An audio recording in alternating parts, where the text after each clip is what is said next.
Hey guys, welcome back to the channel.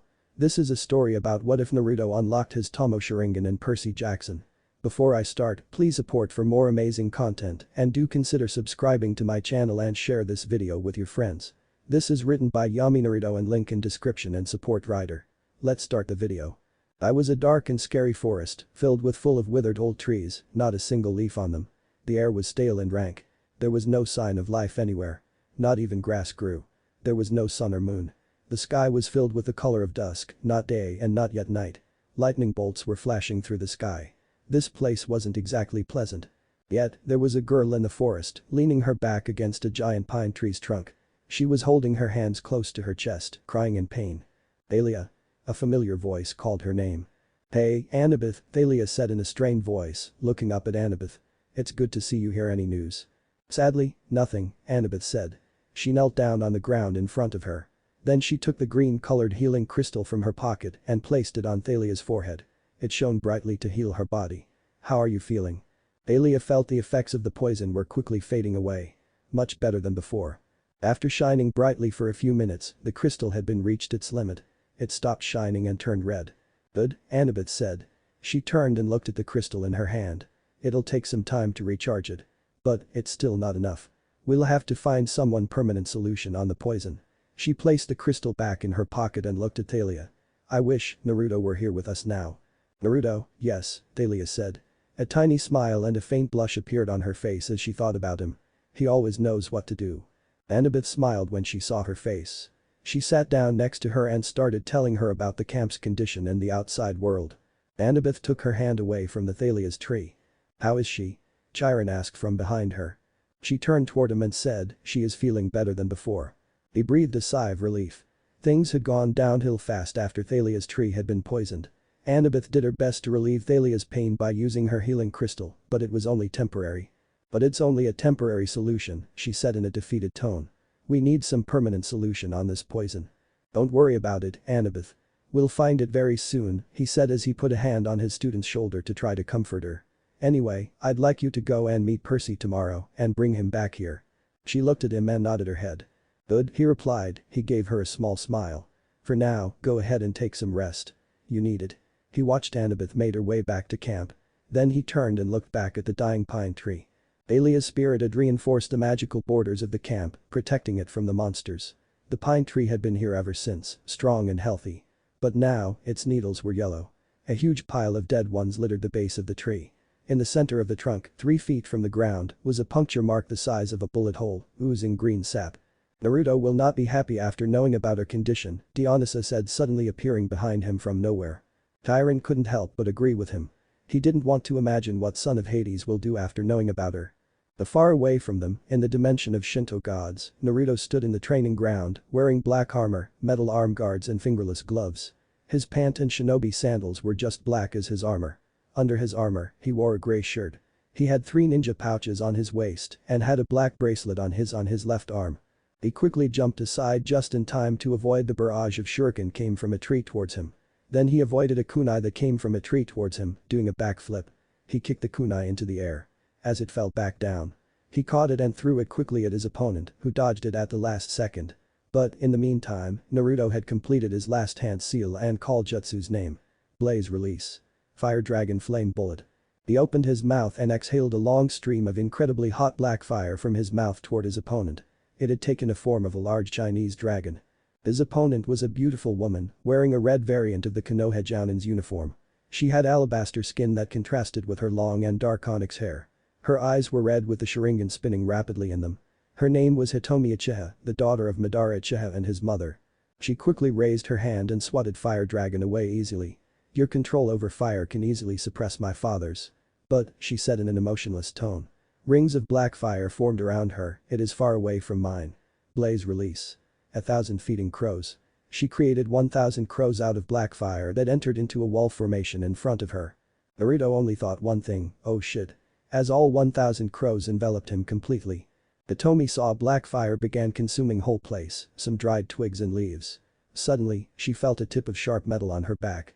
So you used your time power to slow attack, she said to Naruto, who was standing behind her. You are good, but she disappeared in murder of crows and reappeared behind him, holding a kunai to the back of his neck. I'm still better. Naruto didn't say anything. He just smirked before shattering like a glass into so many pieces. A jinjutsu? She thought, her dark blue eyes were searching him. Then she saw him standing on the top of lake water not too far away from her. She disintegrated into a murder of crows and materialized in front of him on the top of the water. Good strategy. She summoned beautiful Nadachi with red-black handle into her right hand. Her normal sharingan twisted into the form of a magatama. 6 tomoe arranged around the pupil. Thanks, he said, shifting his eyes in its eternal Manjikam sharingan form. The appearance of his eternal Manjikam sharingan was somewhat unique. It had 8-pointed star with a symmetrical, more aligned rendition of Madara's eternal Manjikam tomoe in its center and had a black design and red background. He held out his right hand as in a flash of black fire, a black katana appeared in his hand. Awaken, my death princess. The whole lake echoed with the sounds of their swords clashing. Back to the dimension of Greek gods, Percy had found himself in a strange situation. He was standing on a deserted street in some little beach town in the middle of the night. A storm was blowing. Wind and rain ripped at the palm trees along the sidewalk. Pink and yellow stucco buildings lined the street, their windows boarded up. A block away, past a line of hibiscus bushes, the ocean churned. Florida, he thought. He wasn't sure how he knew that. Suddenly, he heard hooves clattering against the pavement. He turned to see his friend Grover was running for his life. He hadn't seen him since last July when he set off alone on a dangerous quest, a quest no satyr had ever returned from. Grover was hauling goat tail, holding his human shoes in his hands the way he does when he needs to move fast. He slipped past the little tourist shops and surfboard rental places. The wind bent the palm trees almost to the ground. He looked like he was terrified. Wet sand was caked in his fur. Like he had escaped from somewhere and was trying to get away from something. A bone-rattling growl cut through the storm. Behind Grover, at the far end of the block, a shadowy figure loomed. It swatted aside a street lamp, which burst in a shower of sparks. Grover stumbled, whimpering in fear. Percy heard his mutterings to something, have to get away. Have to warn them. He couldn't see what was chasing Grover, but he could hear it muttering and cursing. The ground shook as it got closer. Grover dashed around a street corner and faltered. He ran into a dead-end courtyard full of shops. As the nearest door browned open by the storm. The sign above the darkened display window read, St. Augustine Bridal Boutique. Grover dashed inside and dove behind a rack of wedding dresses. The monster's shadow passed in front of the shop. Percy smelled the thing, a sickening combination of wet sheep wool and rotten meat. Grover trembled behind the wedding dresses. The monster's shadow passed on. There was silence except for the rain. Grover took a deep breath. Then lightning flashed. The entire front of the store exploded and a monstrous voice bellowed. "Me Ian." Percy suddenly shot up. He noticed that he was in his bed and there was no storm or monster. Morning sunlight filtered through his bedroom window. Then he saw something shadow flicker across the glass, a human-like shape. Knock. Knock. He heard knocks on the door, followed by his mother, Sally Jackson's voice. "Percy, you're going to be late," she shouted from behind the door. When he turned back to the windows, he saw nothing. It must be my imagination, he thought to himself, because it was a 5th-story window with a rickety old fire escape. There was no way someone was there in this early morning. "Come on, dear," his mother called him again. "Last day of school. You should be excited. You've almost made it." Humming. Back to Naruto and his mother, Hitomi. Their swords clashed together, sparks flew out. The force of the attack was so strong that you could see the air currents rippling, even with the naked eye. They parted and clashed again and again and again. They didn't move their feet at all, just their upper body. After a couple of minutes of sparks flying, they broke apart and charged again. But this time they charged with a faster. They relentlessly clashed their swords, not giving each other breathing time. A smirk was plastered on their face as they clashed with each other. They kept up the high-speed fighting. A safe distance away from them, on a hill, above the training ground, Amaterasu, the Shinto goddess of the sun, was watching her daughter and grandson's battle. She wore a beautiful white kimono. Stood next to her was her brother, Tsukiyomi, the Shinto god of the moon, wearing silver armor just like a samurai over a simple black suit. "If I don't know it is a training session, I'd think they are trying to kill each other," Tsukiyomi commented. "Yes," Amaterasu said, looking at both Naruto and Hitomi, whom were brandishing their swords at each other without making a dent in each other's defenses. "Impressive, but," he pointed area around both fighters, "at this rate, they're going to destroy the whole place." And, he was right. Both fighters were trashing the place. The ground was completely torn up. Trees and branches were shattered or burned by black fire, and there was a fair-sized crater and burn mark where Hitomi's fire jutsu had exploded. Both Naruto and Hitomi clashed their swords again. After a minute, they stopped fighting and backed up. Hitomi raised her Nadachi. "Solar eclipse," she shouted, slashing her sword in a forward arc. It sent a crescent-shaped blade of black energy towards Naruto. Naruto raised his hand in the air as the ground started shaking. A giant wall raised front of him protectively. The entire wall trembled when the blade connected with it. That resulted in a big explosion. The smoke cleared, there was a large cut mark on the wall, but the wall was still standing. He pushed his hand forward and the entire wall shattered into pieces. It formed into boulders and rolled toward his mother. The tomoe held her hand up and muttered rising sun. A golden yellow ball of light formed in her hand with lots of sparkles coming out of it. She threw it at the boulders, destroying all of them completely. She suddenly noticed Naruto had disappeared, so she quickly scanned the arena. She swung her Nadachi as her son suddenly appeared in front of her. Their weapons met head-on, again. Sparks crawled out of the weapons as they tried to force each other down. They parted and clashed again and again. After clashing their swords several times, they broke apart again. Naruto looked at his mother and said, flaring his black aura, time to end this. He raised his katana as black lightning formed around it. The tomoe released her own purple aura. Very well. She coated her Nadachi with black flame. They stood still for a moment, looking at each other in silence. An image of a large black dragon appeared behind Naruto, while an image of Big Crow materialized back to Hitomi. They dashed towards each other with images of dragon and crow following behind them. As they were about to clash with each other. That's enough. Amaterasu's voice rang through the training ground. They stopped just a few meters away from each other. The aura around them completely vanished and their weapons returned back to normal. This training session is over, Amaterasu said as she and Tsukiyomi appeared in front of them. Because this place can't take more damage. She waved her hand to change the place back to its original condition. Tsukiyomi said to Naruto, that was an excellent battle. I am impressed with your improvements. Thank you, Naruto said with a small smile on his lips. Anyway, it's time for your return back to the Half-Blood camp, Amaterasu said. Naruto nodded his head. But before you go. We've to give something. She looked at Tsukiyomi, who nodded his head. Amaterasu placed a hand on Naruto's left shoulder, while Tsukiyomi put his hand on his right shoulder. In a flash of light, Naruto found himself in new clothes. He wore a black armor with red lining. It looked like an ordinary sleeveless leather body armor with steel shoulder plating on it. Under the armor, he wore a black sleeveless shirt. His pants were just as black as his armor and it had steel knee plating. He also wore fingerless gloves and steel-toed black boots, as well as a ninja pouch that strapped around his right thigh. His golden black bracelet was still on his left arm. This outfit is special. Check this out, Tsukiyomi said as he put a hand inside Naruto's pouch and pulled out a long staff from it. It's connected to the pocket dimension. You can store an unlimited amount of items of any size and shape in it. He added, placing staff back into the pouch. Wow. Naruto said. But there is something lacking, Hitomi said.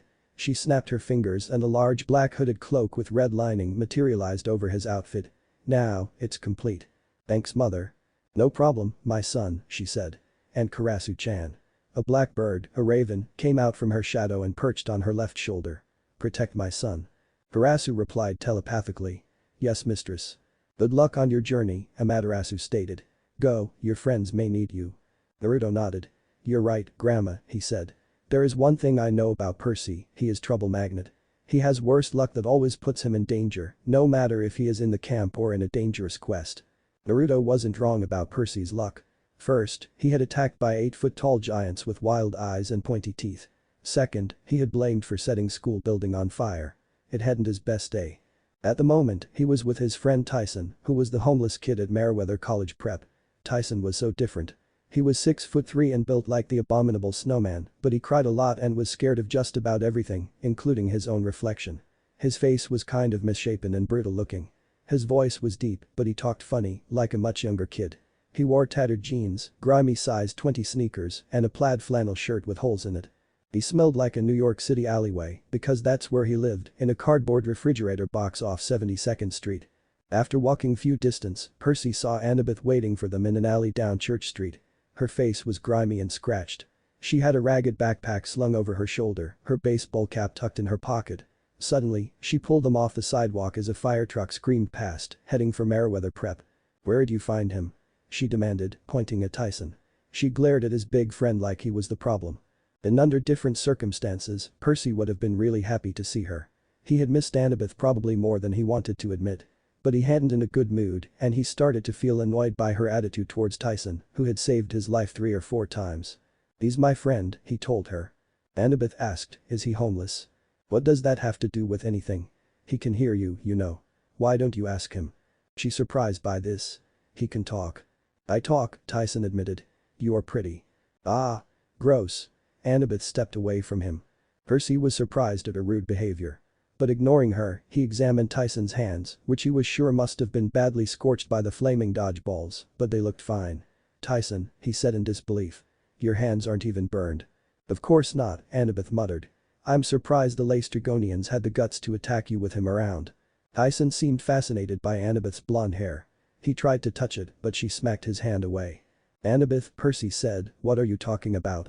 Laestry what? Laestrygonians. The monsters in the gym. They're a race of giant cannibals who live in the far north. Odysseus ran into them once, but I've never seen them as far south as New York before. Laestry, I can't even say that. What would you call them in English? She thought about it for a moment. Canadians, she decided. Now come on, we have to get out of here. The police will be after me. That's the least of our problems, she said. Have you been having the dreams? The dreams about Grover? Her face turned pale. Grover? No, what about Grover? Well, he told her about his dream. Why? What were you dreaming about?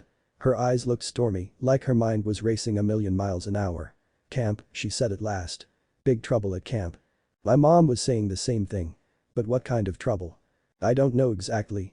Something's wrong. We have to get there right away. Monsters have been chasing me all the way from Virginia, trying to stop me.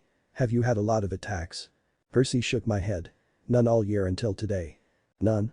But how her eyes drifted to Tyson. Oh. What do you mean, oh? Tyson raised his hand like he was still in class. Canadians in the gym called Percy something son of the sea god. Annabeth and Percy exchanged looks. Percy didn't know what to say.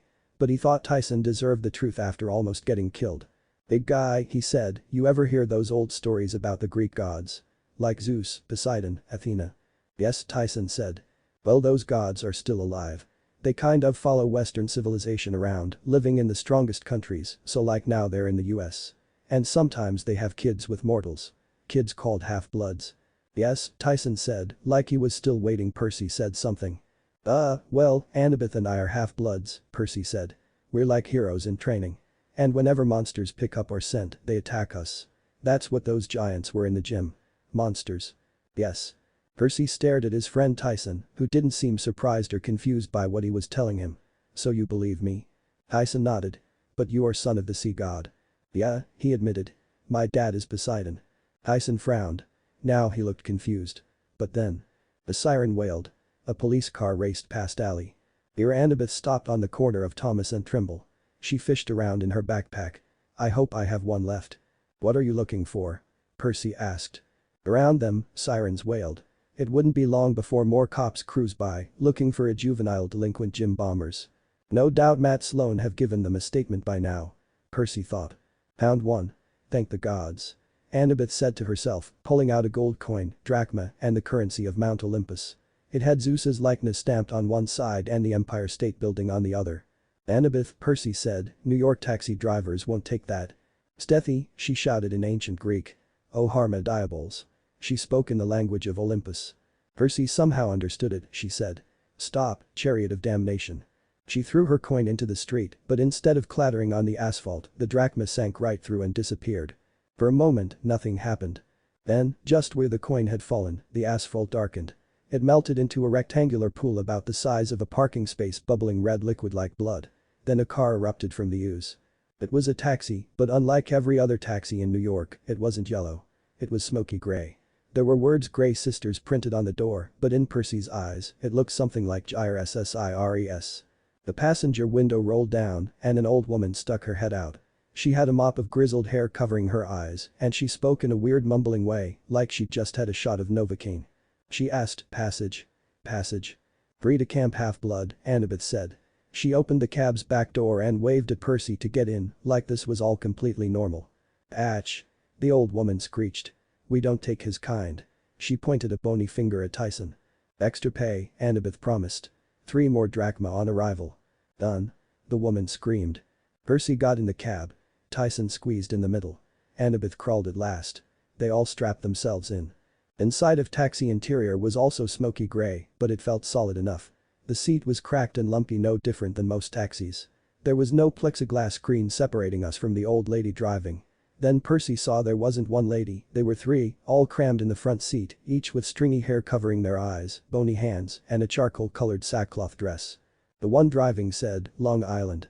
Out of metro fare bonus. Ha. She floored the accelerator and Percy's head slammed against the backrest. From above building, a red-eyes raven, who had been observing them, flew in the sky and began to follow the taxi. Percy looked at three old ladies, whose name was Tempest, Anger and Wasp. Wasp was driving a taxi, while Anger and Tempest were arguing over drachma coin. They were also giving instructions to Wasp. The middle one, Tempest, screamed, red light. Brake. Anger yelled. Instead, Wasp floored the accelerator and rode up on the curb, screeching around another corner and knocking over a newspaper box. Excuse me, Percy said. He was holding on to dear life like others. But can you see? No. Wasp screamed from behind the wheel. No. Tempest screamed from the middle. Of course. Anger screamed by the shotgun window. Percy looked at Annabeth. They're blind. Not completely, Annabeth said. They have an eye. One eye? Yeah. Each? No. One eye total. Are you kidding me? Next to him, Tyson groaned and grabbed the seat. Not feeling so good.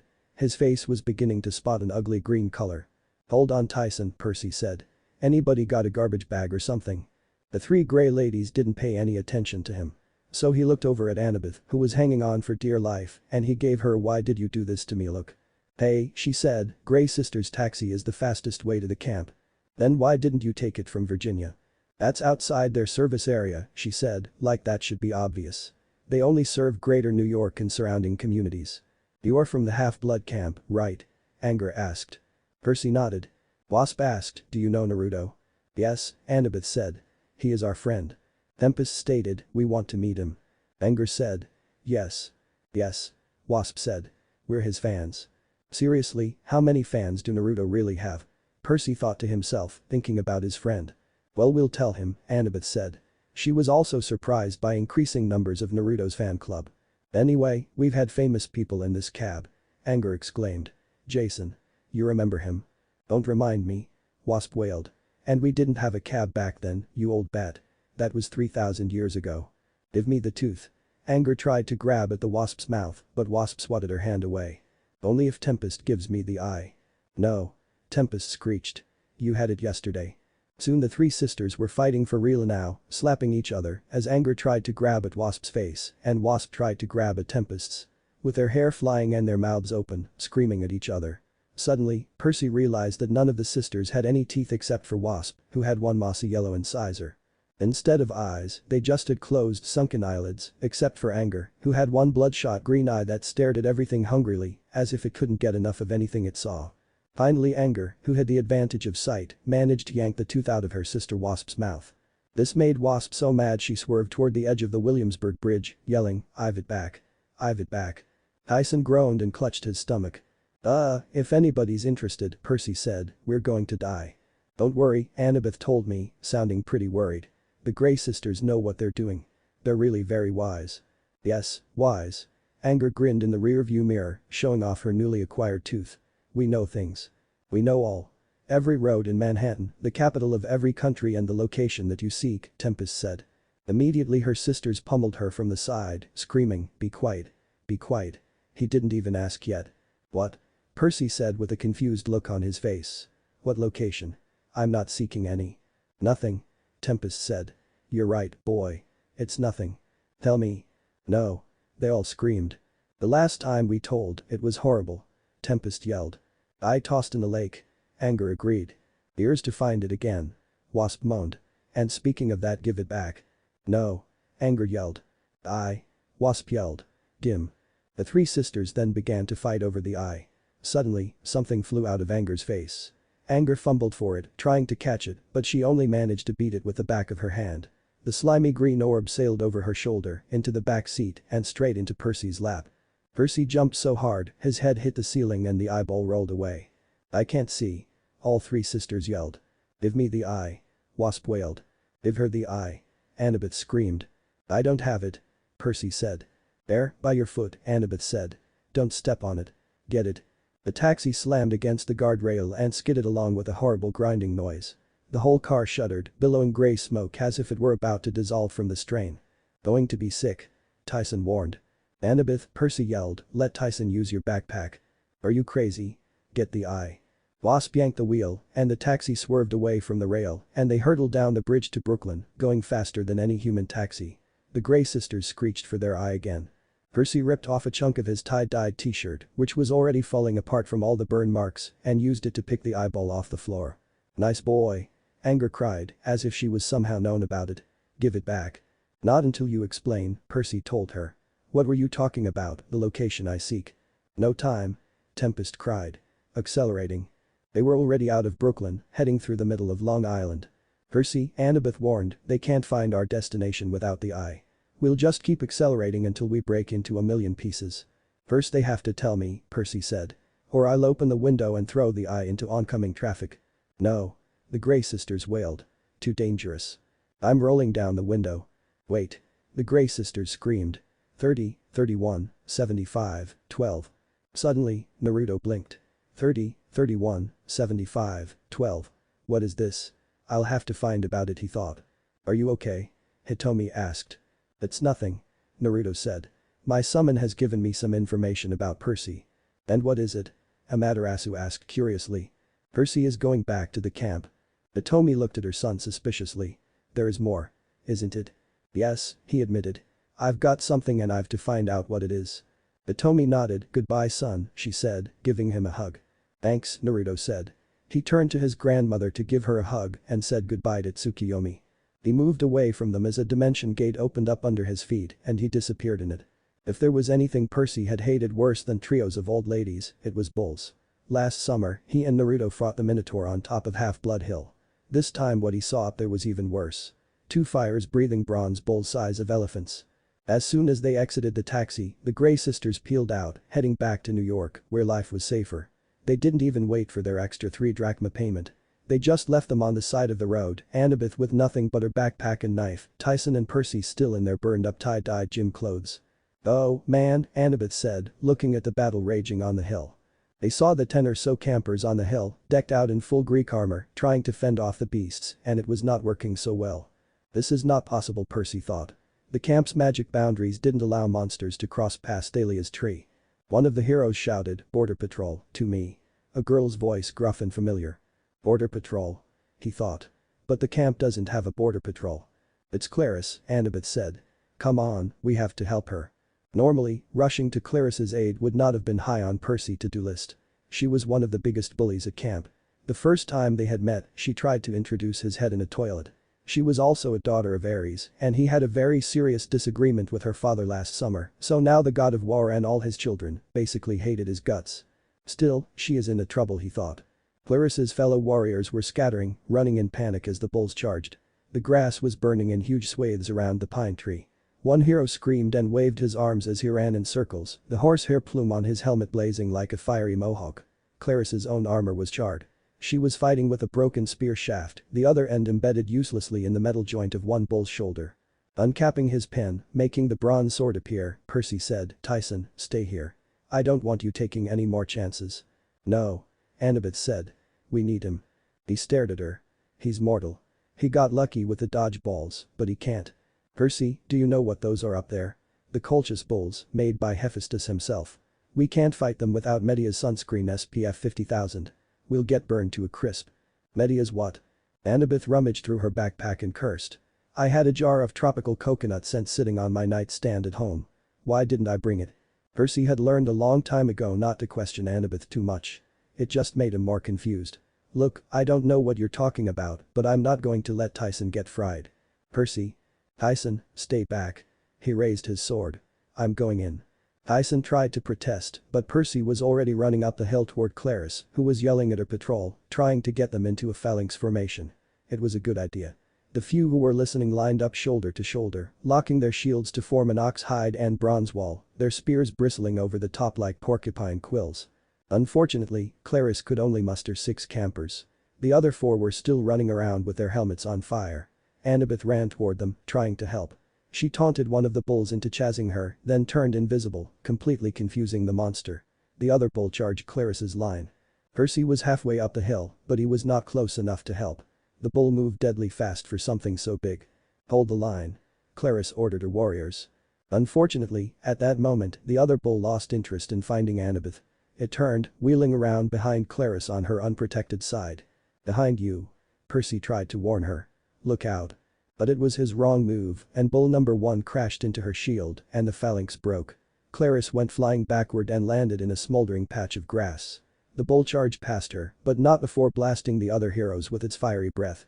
Their shields melted right off their arms. They dropped their weapons and ran as bull number 2 closed in on Clarice for the kill. Percy lunged forward and grabbed Clarice by the straps of her armor.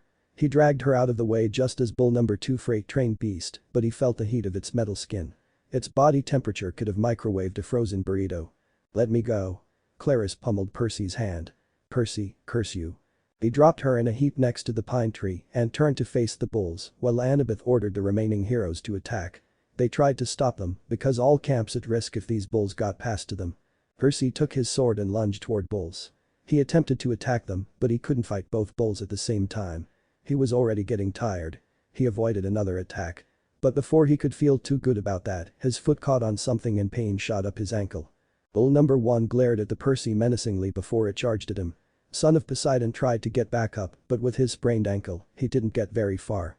Seeing Percy about to be trampled on by an elephant-sized bronze bull, Annabeth shouted, "Tyson. Help him." Somewhere near, toward the crest of the hill, Tyson wailed, "Can't get through." "I, Annabeth Chase, give you permission to enter camp." Thunder shook the hillside. Suddenly, Tyson was there, barreling toward Percy, yelling, "Percy needs help." Before Percy could tell him no, he dove between him and the bull, just as it unleashed a nuclear firestorm. "Tyson." Percy yelled as his friend was engulfed in flames as it swirled around him like a red tornado. When the fire died, Tyson was still standing there, completely unharmed. Not even his grungy clothes were scorched. The bull must have been as surprised as Percy was, because before it could unleash a second blast, Tyson balled his fists and slammed them into the bull's face. "Bad cow." His fists made a crater where the bronze bull's snout used to be. 2 small columns of flame shot out of its ears. Tyson hit it again, and the bronze crumpled under his hands like aluminium foil. The bull's face now looked like a sock puppet pulled inside out. "Down." The bull staggered and fell on its back. Its legs moved feebly in the air, steam coming out of head in odd places. Annabeth ran over to check on Percy. She placed her healing crystal on him as he immediately started to feel better. Suddenly, one of the heroes shouted, pointing in another direction, "This isn't good." To their horror they saw another bronze bull, but he wasn't alone. With him was one hellhound and large black scorpion. "We can't fight all of them, we need backup," Clara said slightly frightened voice. "Shit, this time I wish Naruto was here with us," Annabeth muttered.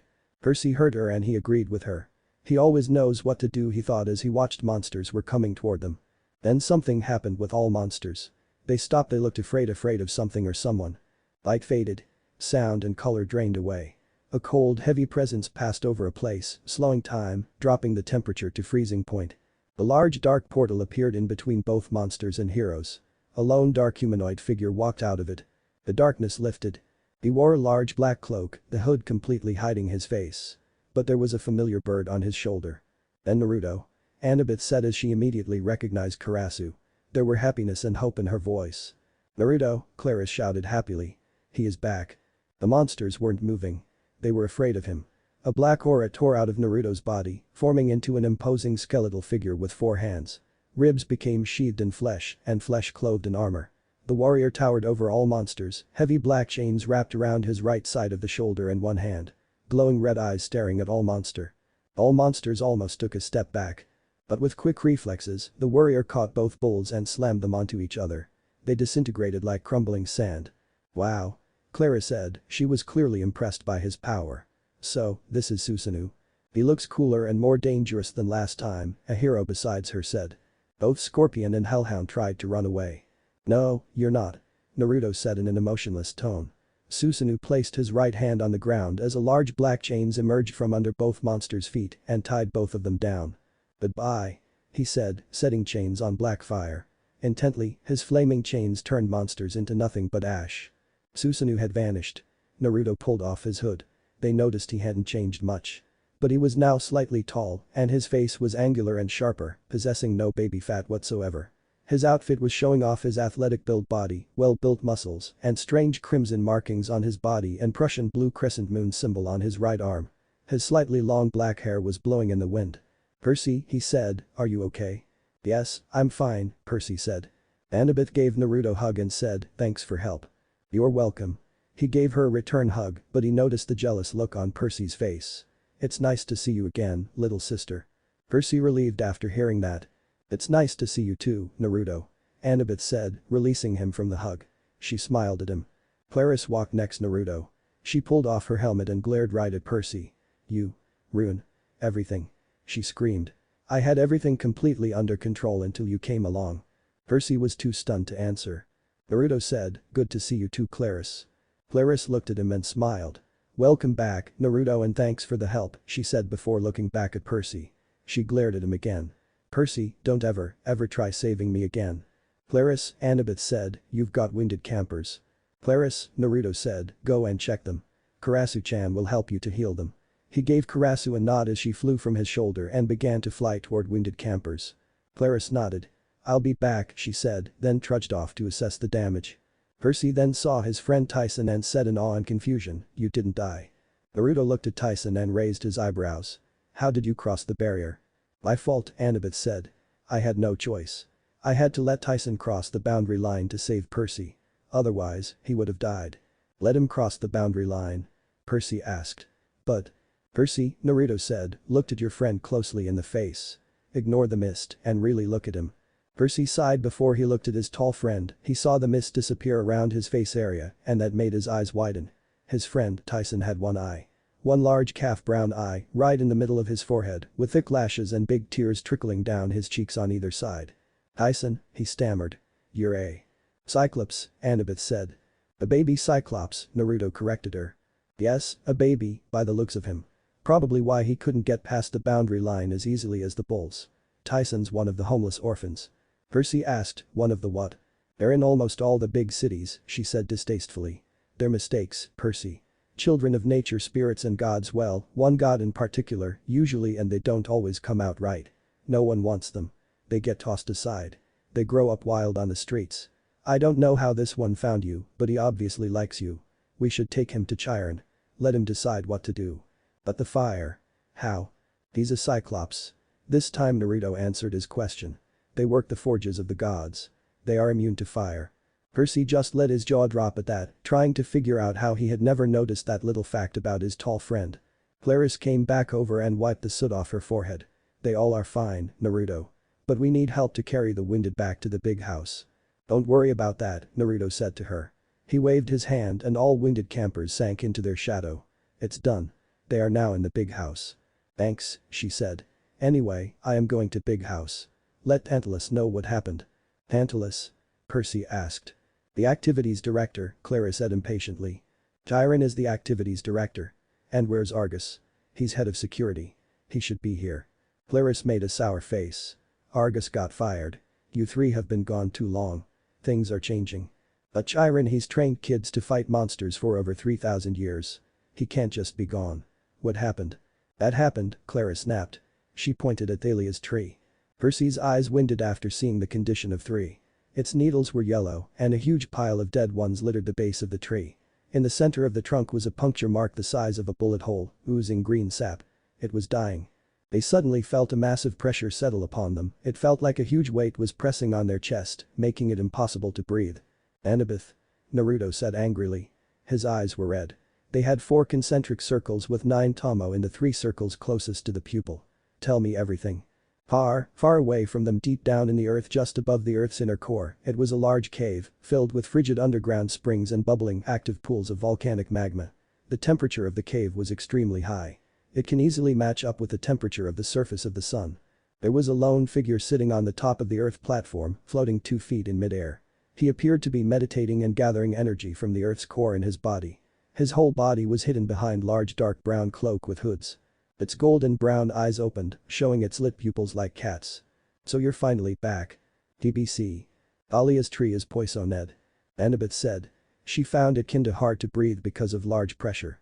Naruto narrowed his eyes and asked angrily, "Who done this?" "We do an apostrophe T no." He snapped his fingers and his clothes changed into civilian clothes, gray t-shirt with black sleeveless hooded jacket over it, black pant and black boots. He pulled the hood over his head and without saying anything to them, he began to walk away. "Naruto?" Percy asked, gathering some courage in his voice. Where are you going? To see Thalia, he answered before disappearing from front of him. Naruto teleported to Half-Blood Hill in front of the sickly-looking pine tree. He looked at it sadly before placing his hand on it. He immersed himself in the now chaotic limbo world.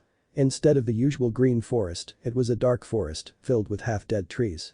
The sky was purple and stormy. It wasn't a good place to live. He was looking around to find Thalia when his eyes landed on the large pine tree. Then he saw her leaning her back against a pine tree. Her eyes were closed. Quickly, walking up to her, he gave her a warm hug, careful not to hurt her. When somebody suddenly hugged her, Thalia was caught off guard. She quickly opened her eyes to see him. "Naruto," she said in a strained but happy voice. "You're back." She returned the hug. "Yes, I'm back," he said, looking in her eyes. "And don't worry about poison. Nothing's going to happen to you.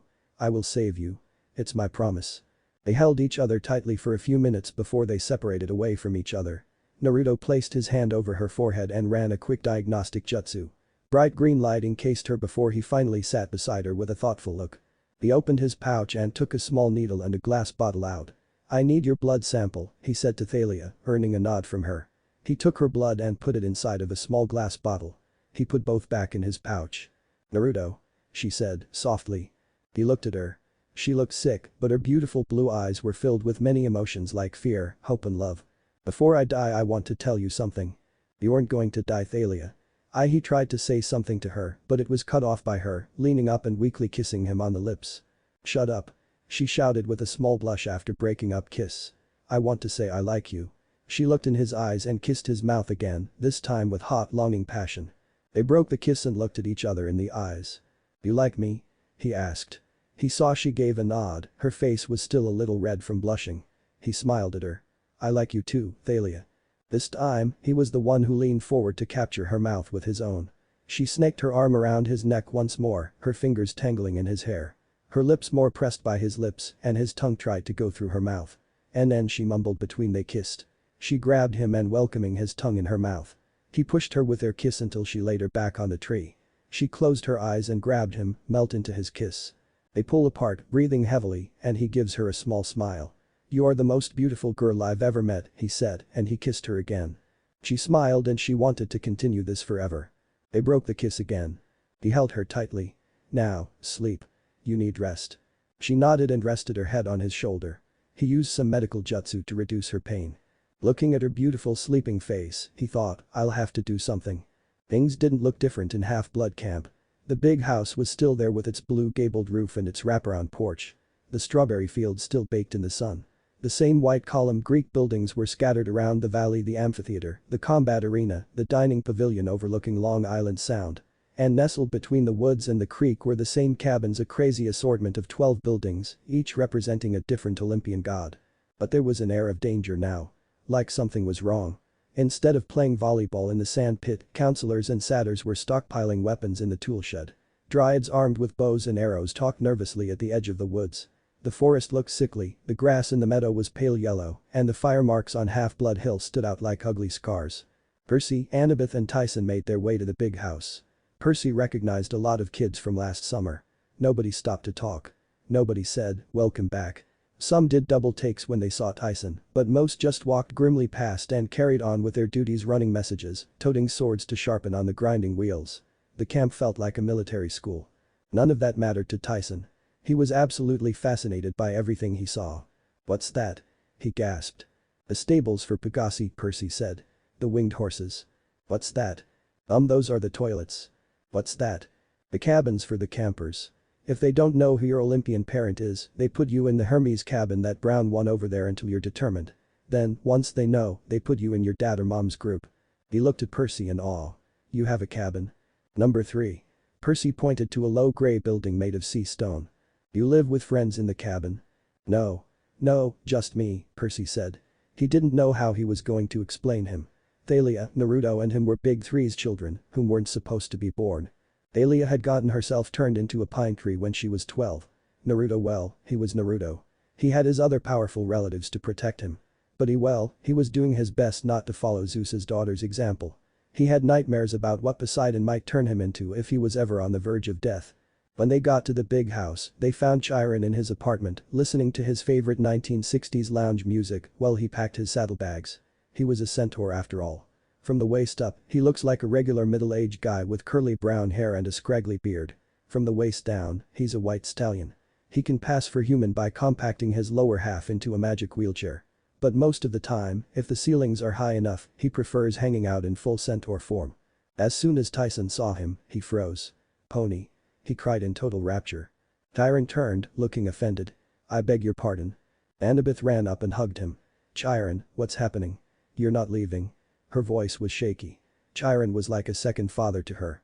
Chiron ruffled her hair and gave her a kindly smile. "Hello, child. And Percy, my goodness.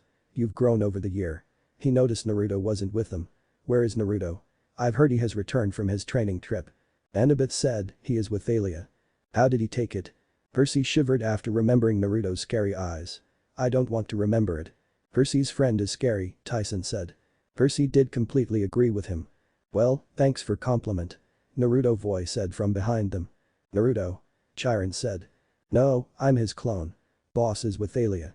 Annabeth looked at the clone and asked hopefully, "Can you do anything?" "Sadly, nothing," Naruto said. "But I've taken her blood sample. It will take some time to analyze poison." He turned to Chiron. "Do you know what kind of poison has been used?" Chiron said, "It's something from the underworld, Naruto. Some venom even I have never seen. It must have come from a monster quite deep in the pits of Tartarus." Naruto was in deep thought. "I'll have to talk to father." He looked at Chiron. "Anyway, Clara said they fired you. Is it true?" Chiron looked away from him. "Yes." Percy asked, "But why?" Chiron turned toward him. His eyes glinted with dark humor. "Someone had to take the blame. Lord Zeus was most upset. The tree he'd created from the spirit of his daughter, poisoned. Mr. D had to punish someone." "But this is crazy." Annabeth cried. "Chiron, you couldn't have had anything to do with poisoning Thalia's tree." "Nevertheless," Chiron sighed, "some in Olympus do not trust me now, under the circumstances." "What circumstances?" Percy asked. Naruto didn't say anything because, unlike others, he knew the reason. Chiron's lineage was different from other centaurs. They were born of sun and rain cloud, rendered by Greeks of the classic period as from the union of the king Ixion, consigned to a fiery wheel, and fell while he was sired by Kronos, the king of the Titans, when he had taken the form of a horse and impregnated the nymph Phalyra.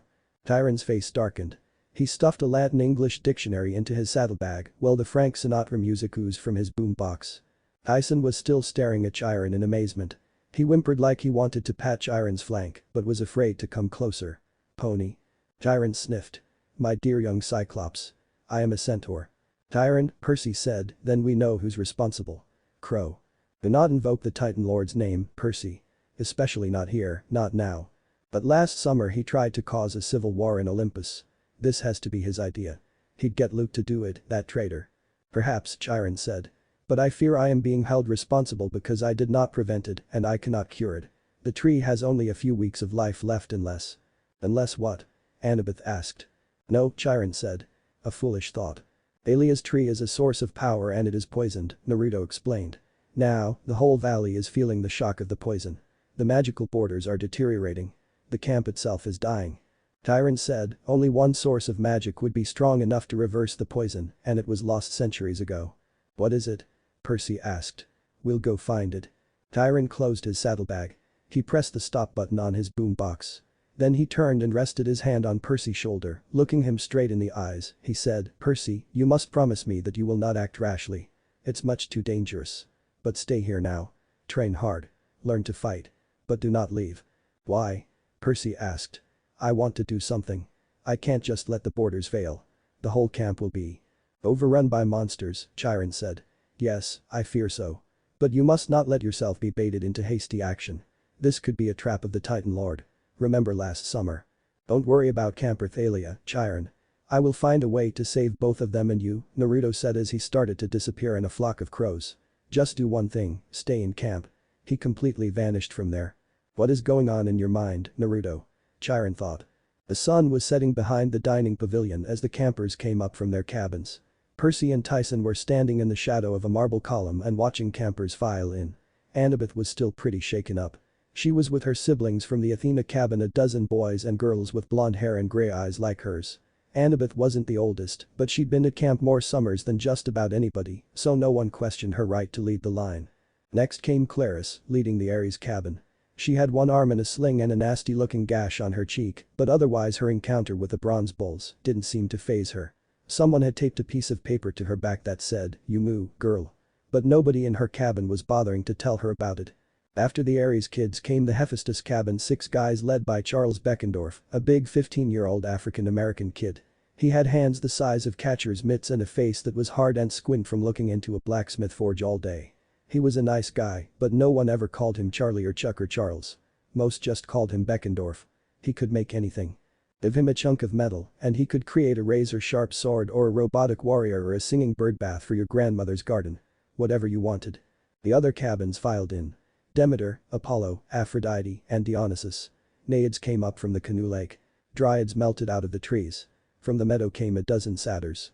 After the satyrs filed into dinner, the Hermes cabin brought up the rear. They were always the biggest cabin. Last summer, it had been led by Luke, the guy who'd fought with Thalia and Annabeth on top of Half-Blood Hill. But now he was a traitor because he tried to kill Percy. Now, the Hermes cabin was led by Travis and Connor Stoll. They weren't twins, but they looked so much alike it didn't matter. They were both tall and skinny, with mops of brown hair that hung in their eyes. They wore orange Camp Half-Blood t-shirts untucked over baggy shorts, and they had those elfish features all Hermes' kids had. Upturned eyebrows, sarcastic smiles. One cabin was absent and it was Hades' cabin. Technically, Naruto was head of this cabin because he was only one in this cabin. Where is he? Percy thought. As soon as the last campers had filed in, Percy led Tyson into the middle of the pavilion. Who invited that? Somebody from the Apollo table murmured when they saw Tyson. Percy glared in their direction, but he couldn't figure out who'd spoken. From the head table a familiar voice drawled, well, if it isn't Peter Johnson. My millennium is complete. Percy gritted my teeth. Percy Jackson, sir. Mr. Dear Dionysus, the god of wine, sipped his Diet Coke. Yes. Well, as you young people say these days. Whatever. He wore his usual leopard pattern Hawaiian shirt, walking shorts, and tennis shoes with black socks. With his pudgy belly and his blotchy red face, he looked like a Las Vegas tourist who'd stayed up too late in the casinos. Behind him, a nervous-looking satyr was peeling the skins off the grapes and handing them to Dionysus at a time. He sipped his Diet Coke again. Besides, where is Naruto? After hearing Naruto's name, murmuring broke out at all the tables. Naruto is back. Yes. Now, I feel safe here. Most of the campers did agree with him. Naruto was their best fighter and they were glad he was back. Enough. Dionysus yelled as all campers instantly went silent and sat down at their tables. Next to him, where Chiron usually sat, was a pale, horribly thin man in a threadbare orange prisoner's jumpsuit. The number over his pocket read 0001. He had blue shadows under his eyes, dirty fingernails, and badly cut gray hair, like his last haircut had been done with a weed whacker. Percy noticed he staring at him. It made him nervous because he looked fractured, angry, frustrated and hungry all at the same time. This boy, Dionysus said to the man, you need to watch.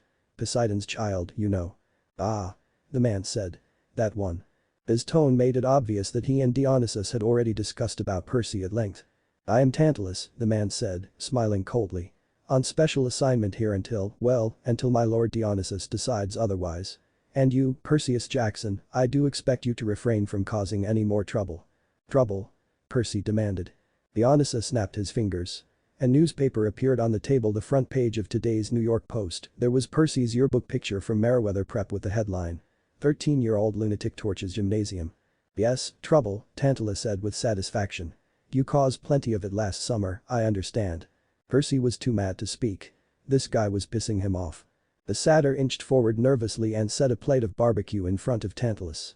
The new activities director licked his lips. He looked at his empty goblet and said, root beer. Bark special stock. 1967. The glass filled itself with foamy soda. Tantalus stretched out his hand hesitantly, as if he were afraid the goblet was hot. Go on, then, old fellow, Dionysus said, a strange sparkle in his eyes. Perhaps now it will work. Tantalus grabbed for the glass, but it scooted away before he could touch it. A few drops of root beer spilled, and Tantalus tried to dab them up with his fingers, but the drops rolled away like quicksilver before he could touch them. He growled and turned toward the plate of barbecue. He picked up a fork and tried to stab a piece of brisket, but the plate skittered down the table and flew off the end, straight into the coals of the brazier. Blast. Tantalus muttered. Ah, well, Dionysus said, his voice dripping with false sympathy. Perhaps a few more days. Believe me, old chap. Working at this camp will be torture enough. I'm sure your old curse will fade eventually. Eventually, Tantalus muttered, staring at Dionysus's Diet Coke. Do you have any idea how dry one's throat gets after 3,000 years? You're that spirit from the fields of punishment, Percy said. The one who stands in the lake with the fruit tree hanging over you, but you can't eat or drink. Tantalus sneered at him. A real scholar, aren't you, boy? You must have done something really horrible when you were alive, Percy said, mildly impressed. What was it? Tantalus's eyes narrowed. Behind him, the satyrs were shaking their heads vigorously, trying to warn Percy. I'll be watching you, Percy Jackson, he said. I don't want any problems at my camp. Your camp has problems already, sir. Oh, go sit down, Johnson, Dionysus sighed. I believe that table over there is yours. But before he could complete the sentence, the fire of the dining pavilion turned pitch black. With loud cries, several crows came out of it and started to gather around a specific spot beside Percy. They gave a loud cry before Naruto materialized from them. Hello Mr. D, he greeted as everything went back to normal except campers. They started to cheer. D is back. Welcome. He looks hotter than before.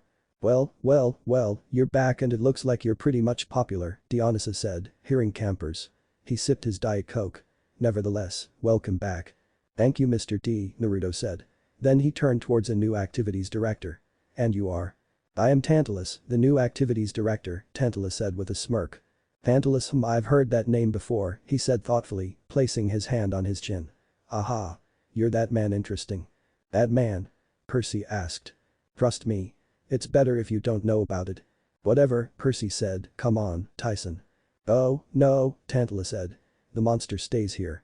We must decide what to do with it. Percy snapped. His name is Tyson. The new activities director raised an eyebrow. He helped me to save the camp, Percy said. He pounded one bronze bull. Yes, Tantalus eyed, and what a pity that would have been. Dionysus snickered. Leave us, he ordered, while we decide this creature's fate. Percy grits his teeth at the order, but he knew he could not disobey it. I'll be right over here, big guy, he promised. Don't worry. We'll find you a good place to sleep tonight. Tyson nodded. I believe you. You are my friend. Naruto didn't say anything. He just walked to his table. Percy trudged over his table where he was the only one to sit there. He hoped things would be okay for his Cyclops friend. When a wood nymph brought over some food, he took it, but he was not hungry. He was too busy thinking about what had happened so far. But before he let it go to waste, he scraped some of it into the flames to off some to his dad. Poseidon, he murmured, accepts my offering. And send me some help while you're at it, he prayed silently. Please. The smoke from the burning pizza changed into something fragrant, the smell of a clean sea breeze with wildflowers mixed in. He went back to his seat. He didn't think things could get much worse. But then Tantalus had one of the satyrs blows the conch horn to get their attention for announcements.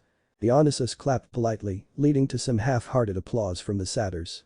Tyson was still standing at the head table, looking uncomfortable, but every time he tried to scoot out of the limelight, Tantalus pulled him back. And now some changes. Tantalus gave the campers a crooked smile. We are reinstating the chariot races. Murmuring broke out at all the table's excitement, fear, disbelief. Now I know, he continued, raising his voice, that these races were discontinued some years ago due to, technical problems. 3 deaths and 26 mutilations, someone at the Apollo table called. Yes, he said. But I know that you will all join me in welcoming the return of this camp tradition. Golden laurels will go to the winning charioteers each month. Teams may register in the morning. The first race will be held in 3 days' time. We will release you from most of your regular activities to prepare your chariots and choose your horses. Oh, and did I mention, the victorious team's cabin will have no chores for the month in which they win.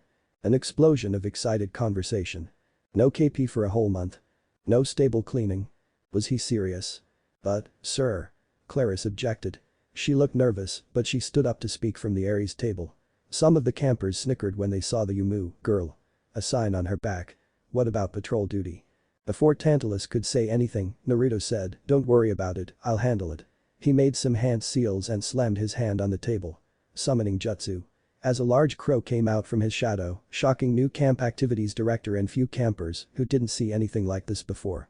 Guard the camp and inform me if anything unusual happened. Yes, master, Crow said, and he disappeared in the shadow. Clarice sent a thankful smile in his direction and sat back in her seat. Very well, Tantalus said after he recovered from his shock.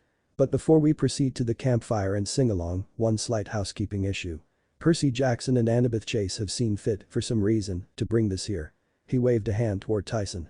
Uneasy murmuring spread among the campers. A lot of sideways looks at Percy. Now, of course, he said, Cyclops has a reputation for being bloodthirsty monsters with a very small brain capacity. Under normal circumstances, I would release this beast into the woods and have you hunt it down with torches and pointed sticks. But who knows? Perhaps the Cyclops is not as horrible as most of its brethren. Until it proves worthy of destruction, we need a place to keep it. I've thought about the stables, but that will make the horses nervous. Hermes' cabin, possibly. Silence at the Hermes table.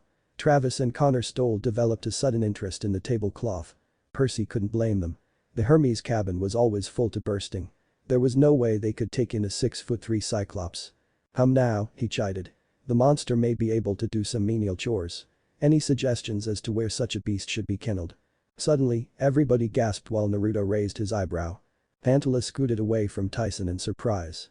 There above Tyson's head was the same symbol that was above Percy's head last year. The symbol of Poseidon. There was a moment of awed silence. Being claimed was a rare event. Some campers waited in vain for it their whole lives. When Naruto and Percy had been claimed by their godly parents last summer, everyone had reverently knelt. But now, they followed Tantalus's lead and Tantalus roared with laughter. Well. I think we know where to put the beast now. By the gods, I can see the family resemblance. Everyone laughed except for Percy, Annabeth, Naruto and a few of their friends. Tyson didn't seem to notice. He was too mystified, trying to swat the glowing trident that was now fading over his head. He was too innocent to understand how much they were making fun of him, how cruel people were. Now, this is interesting, Naruto thought. Next day, both Percy and Annabeth entered in the big house. They saw Chiron and Dionysu. Did Naruto call you here? Chiron asked. Percy gave a nod. Yes, where is he? I'm here, Naruto said as he rose up from the ground like a ghost. Naruto, why did you call us here? Chiron asked. Naruto turned to him. I've a way to save Thalia. What? Both Annabeth and Percy shouted. They were surprised by this, even Dionysus looked surprised. Annabeth took a deep breath to calm herself. Really? Naruto nodded. Okay, where is Tantalus? Dionysus asked. He is the camp's activities director. He is supposed to be here.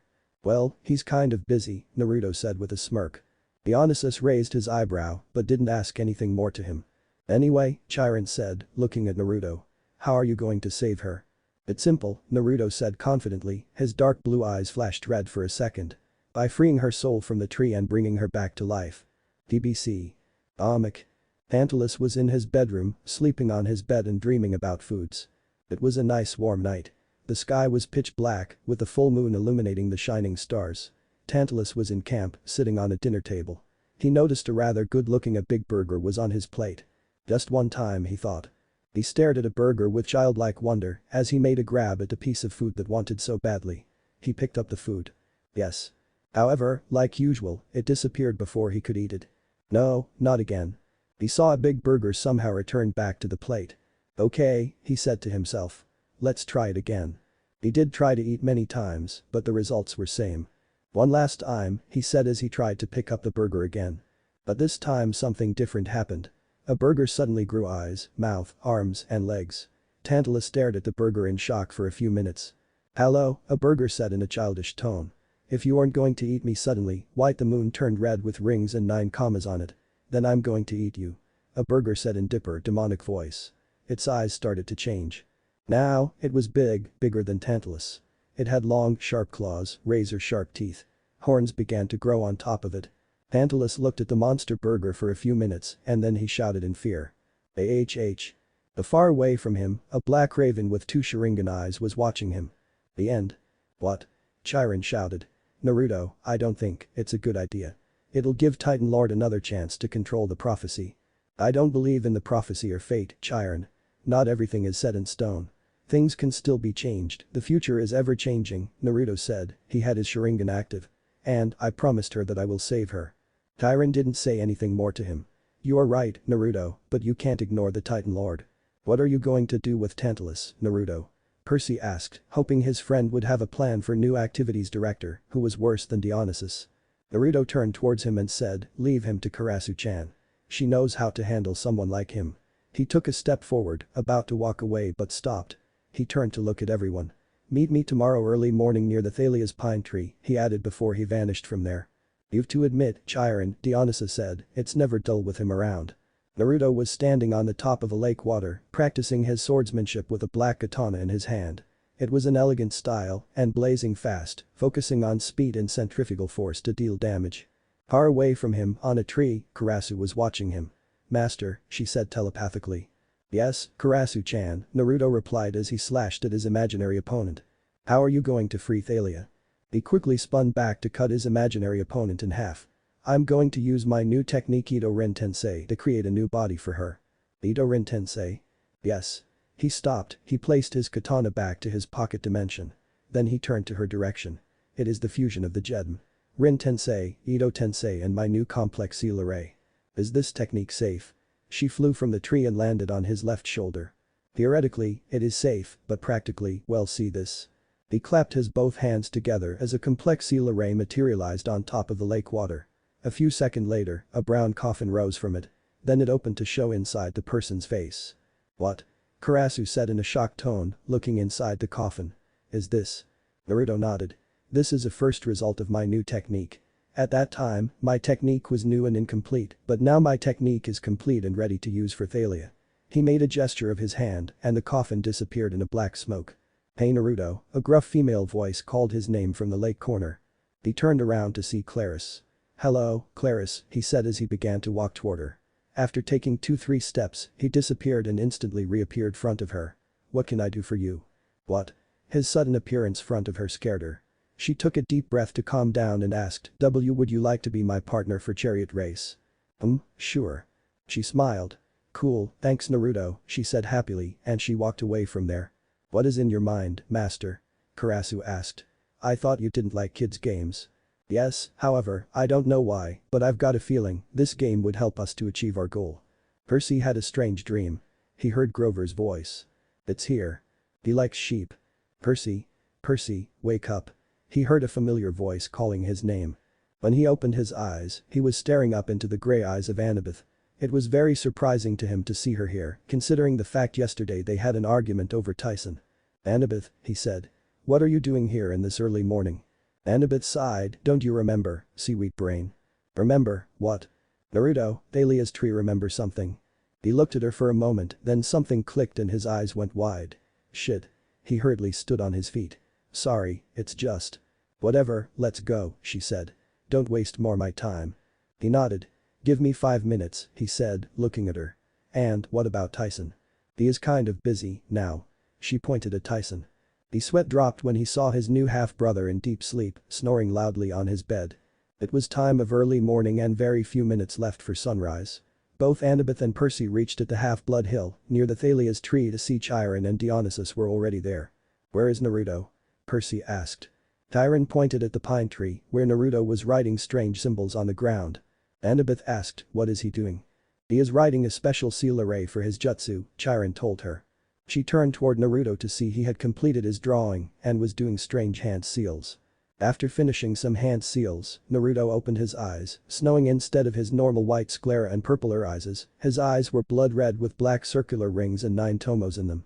He made a last hand seal, a dragon seal, and slammed his hands on the array. Ito Ren Tensei. As Thalia's tree and seals around it lit up by the first rays of the new rising sun. Inside of the limbo world, Thalia was leaning against a tree when suddenly the whole forest lit up and glowed with a bright light. "What's going on here?" She heard a familiar voice calling her name. "Thalia." She stumbled forward, following in the direction it came from. "Thalia." She decided to respond to it. "Naruto." Then she saw him, holding out his arm towards her with his hand wide open. "Let's go." She smiled and took his hand. They disappeared with a flash of light. Due to the early morning light show, most of demigods, satyrs and nymphs gathered near Half-Blood Hill. A few of them were making their way toward the hill, satyrs and nymphs and heroes in a weird mix of armor and pajamas. "What is happening here?" Tantalus shouted. The early morning light show had woken him up. "Just wait and watch," Dionysus said. When the light died down, they saw there at the base of the tree, a girl was lying unconscious and Naruto was kneeling next to her. The girl had short black hair and freckles across her nose. She was built like a long-distance runner, lithe and strong, and she wore clothes that were somewhere between punk and goth: a black t-shirt, black tattered jeans, and a leather jacket with buttons from a bunch of bands they had never heard of. As soon as Annabeth saw them, she ran toward them. "Is she alright?" Her eyes were streaming with tears. Naruto smiled at her. "Don't worry Annabeth. She's just unconscious," he said. "Anyway, we have to move her in sick room." The girl nodded. He quickly enveloped her, Thalia and himself in the shadows, and they vanished from there. "Who is she?" Clarice asked Chiron, who was standing near her. "She is Thalia," Chiron said, "daughter of the Zeus." "What?" Tantalus shouted as he heard them. Dionysus, Percy, Chiron and Tantalus were in the big house, they were waiting for Annabeth and Naruto. Both of them were with Thalia in the sick room. Naruto was doing Thalia's checkup and Annabeth was helping him in it. "This is outrage," Tantalus shouted in angrily. I am camp activity director and he didn't take my permission for this." "Don't yell near the sick room, Tantalus," Naruto said, coldly, as he walked there. "As for permission, I took it from Mr. D, so I didn't need your permission for this. He is above you." Tantalus turned toward Dionysus, who nodded his head. He turned back to Naruto and shouted, "But as a camp activity director, you also need my permission to do anything in camp. You can't." He cut off by a large skeleton hand that caught him and held him tightly. "Now, listen to me, idiot," Naruto said, releasing large amounts of killing intent as a skeleton hand held Tantalus at his eye level. He had his sharingan active. "Do not yell at me again because next time, there will be no next time for you." He squeezed him tightly. "I'm not any regular half-blood kid. I can make your life a living hell, where my father's hell will look like a heaven for you." Tantalus looked at Naruto's red eyes fearfully before falling unconscious. "Weak," Naruto said as he dropped Tantalus on the ground. He turned towards the others. "Let's go." No one said anything. Finally, someone puts Tantalus in his right place, Percy thought. He was happy from inside. When they entered in the sick room, they saw Thalia lying on a bed and Annabeth was standing beside her. "Welcome to the world of living, Thalia," Naruto said as he smiled at her and held her hand tightly. "Thanks, Naruto," Thalia said. She blushed a bit at the real skin contact. "Son of Hades with daughter of Zeus, well, this is not going to end well," Chiron thought when he saw their closeness. "Thalia," Annabeth said to catch her attention towards her. "Meet Chiron." She pointed at the centaur next to her. "Welcome, my child," Chiron said. He gave her a small smile. Next, she pointed at Dionysus, who was standing next to Chiron. "Mr. D, director of Camp Half-Blood." "Well," Dionysus said in his as usual voice, "welcome to the camp." Pointing at Percy, she said, "This is." "I am Percy Jackson," Percy said, introducing himself to her. Thalia nodded. "I'm happy. It's finally over and you're safe, Thalia," Annabeth said happily. "I hate to say this, but it's far from over," Naruto said. Annabeth asked, "What do you mean?" "Well, I have one good news and one bad news, which you want to hear first." "What is good news?" Thalia asked.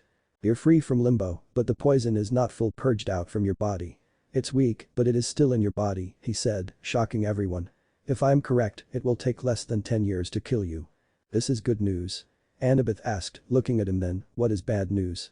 Walking near the window, he pointed at Thalia's old prison, the pine tree. "This is bad news." Nothing had changed, its needles were still yellow. The tree was still dying. The tree is a medium. It had been using Thalia's life energy to reinforce the magical borders of the camp, he said, but now, it's using my energy for that work. Now, think about it, if the pine tree died. Then there will be no magical border to protect the camp, Annabeth completed him, her eyes winded in horror. "We need a cure to save the tree and camp," Percy said. Naruto said, "I'll talk with my father.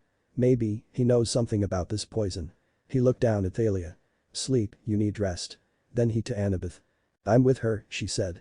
He nodded and walked out from the sick room with others following him, while Dionysus just disappeared from there. 3 hours had passed since the early morning incident on the Half-Blood Hill. Naruto walked into a room of the big house to see Dionysus was laying on a bed. Behind him, 2 nervous-looking satyrs were peeling the skins off the grapes and feeding them to him. "Mr. D," he called. Dionysus looked up at him before saying, "Well, what can I do for you, Naruto?" "I want to talk to you alone." Dionysus made a gesture with his hand and all satyrs left the room. "What do you want to talk about?" he asked. "It's about Tantalus and Chiron," Naruto said. He went to straight point. "Thalia is now free, so they can't blame on Chiron. This camp needs him because Tantalus is an idiot. I didn't know you cared about Chiron and the camp." "This is for Annabeth. Chiron is like a second father to her," Naruto said. "And you also want this?" "Very well," Dionysus said. "I will try, but it will take some time and I need more proof to clear Chiron from all suspicions." Naruto nodded and he turned to walk away. "Naruto, you handled Tantalus very well, but," Dionysus said, "how will you handle my father when he will get news about his daughter?" Naruto stopped and turned towards him. "Don't worry about it," he said with a smirk. "I've already taken care of it." It was Mount Olympus, the home of Greek gods. Currently, Zeus, lord of the sky, was sitting on his throne alone. He had long dark gray hair with a gray and black beard. He had matching gray eyes with a grim but handsome and proud face. He wore a dark blue pinstripe suit. Suddenly, Hermes, messenger of the gods, appeared front of him. He resembled a middle-aged man with an athletic figure, slim and fit with salt and pepper hair, as a jogger. He had a muscular build, curly black hair, blue eyes, elfish features, and a sly grin. Lord Zeus. Lord Zeus. I have news for you. What is it, Hermes? It's about your daughter, Hermes said. That caught Zeus's attention. She's came back to life. What? Zeus shouted. But, how is this possible? It's Hades' kid. He brought her back. It's him again, Zeus thought. Anyway, you can go now. Hermes nodded and disappeared from there. Zeus just sat there, drumming his fingers against his throne impatiently. Zeus, why are you angry? A soft feminine voice said. Turning towards the voice, he saw Hestia, goddess of the hearth, home and family. She was in appearance of 8-year-old girl with mousy brown hair and warm and cozy eyes of red fire. She wore a simple brown dress or robes with a scarf wrapped around her head. Hestia, he said. I'm not angry. It's just. Zeus, do you remember the great prophecy that Oracle made? She asked. Zeus merely nodded. Well, think about it. What if your daughter is the child of prophecy? It was then a flash of realization hit Zeus like a herd of charging minotaur. Yes, you do have a point, Hestia, he said. Then he thought about something before narrowing his eyes at her. But what about Poseidon's son and your adopted son Naruto? They are also part of the prophecy. I don't know about Percy, but I know Naruto isn't that child, she said. Because he is not from this dimension. You are right. It's done, Hestia thought. She took a deep breath of relief. Naruto was right. She remembered her conversation with her adopted son. Flashback start. The day before Thalia came to life. Naruto was waiting for someone away from camp on the hill. He was looking at camp when he felt a familiar presence behind him. Hello, Aunt Hestia, he said without turning back. Why did you call me here, Naruto? Hestia asked as she stood down near to him. I'm going to bring Zeus's daughter back to life. What? She said. Naruto, Zeus will not like it. I know, he said. He turned towards her. That's why I want you to convince him that his daughter is the child of prophecy. Why? Trust me. It'll calm him down. Flashback end. It was Kamui's time-space dimension, an endless void of space that stretches on forever. It was Naruto's personal space that was linked to his Manjikam Sharingan. It looked a lot different than before. The circular platforms were still there, but in addition, there were fragments of broken mirrors. They were different in sizes, shapes and colors, and their numbers seemed to be infinite. Each mirror held something special inside them, like hidden passage, weapons or a door that was opened up to another side mirror. Some of them were actually fake, and if you touched it, the place was actually like one infinite maze with constantly changing stuff. It looked beautiful and dangerous. One of the mirror in the all of infinite mirrors held a secret passage of Naruto's lab. Currently, Naruto was in his lab, working on a cure of the poison, which he had taken it from Thalia's tree. He was looking at the poison sample under a microscope. He had a book of all of poisons he had ever seen. This substance didn't match up with any of the lists he had. He began to slowly zoom in and noticed many different particles. Different elements were in it that could probably be used. I can duplicate it, he said. But the way the poison is look. It would be nearly impossible to make a cure. He looked at poison one more time. It seems the poison has many different elements. The only thing that stumps me is the particles in the poison. Each particle has a different genetic makeup. I can cure one particle, but then there is another. This poison has something like a backup just in case, he thought. Maybe, if I can find something similar in every cells, then I can create an antidote. He took a deep breath. Whatever had created this poison was amazing. The only person who could probably be able to find a cure would be the creator of the poison or him. It would take a long time to find that one thing that each particle had in common. I'll have to talk with father. He made a gesture with his hand as a large screen appeared in front of him. It went dark before it showed Hades was sitting on his throne. He had an albino white skin, intense black eyes and shoulder-length black hair. Hello, father, Naruto greeted. Hello, my son. It's good to see you again. Hades said. Father, can you? But first, there is one thing I would like to ask you, Hades said, cutting him off mid-sentence. I've heard an interesting rumor about you and Zeus's daughter. He narrowed his eyes at his son. Tell me. Is it true? Well, yes. Why? Hades asked, looking in his eyes. Don't tell me you love her. Naruto said nothing. In all 12 Olympians, why did you fall in love with Zeus's daughter? There are many cute girls in Aphrodite's cabin, why didn't you choose one of them? Oh. Really, father, Naruto said, suddenly. He smirked. Did you forget your wife is also one of Zeus's child? Whatever, Hades said, trying to change the subject. What do you want? Naruto told him everything he knew about the poison.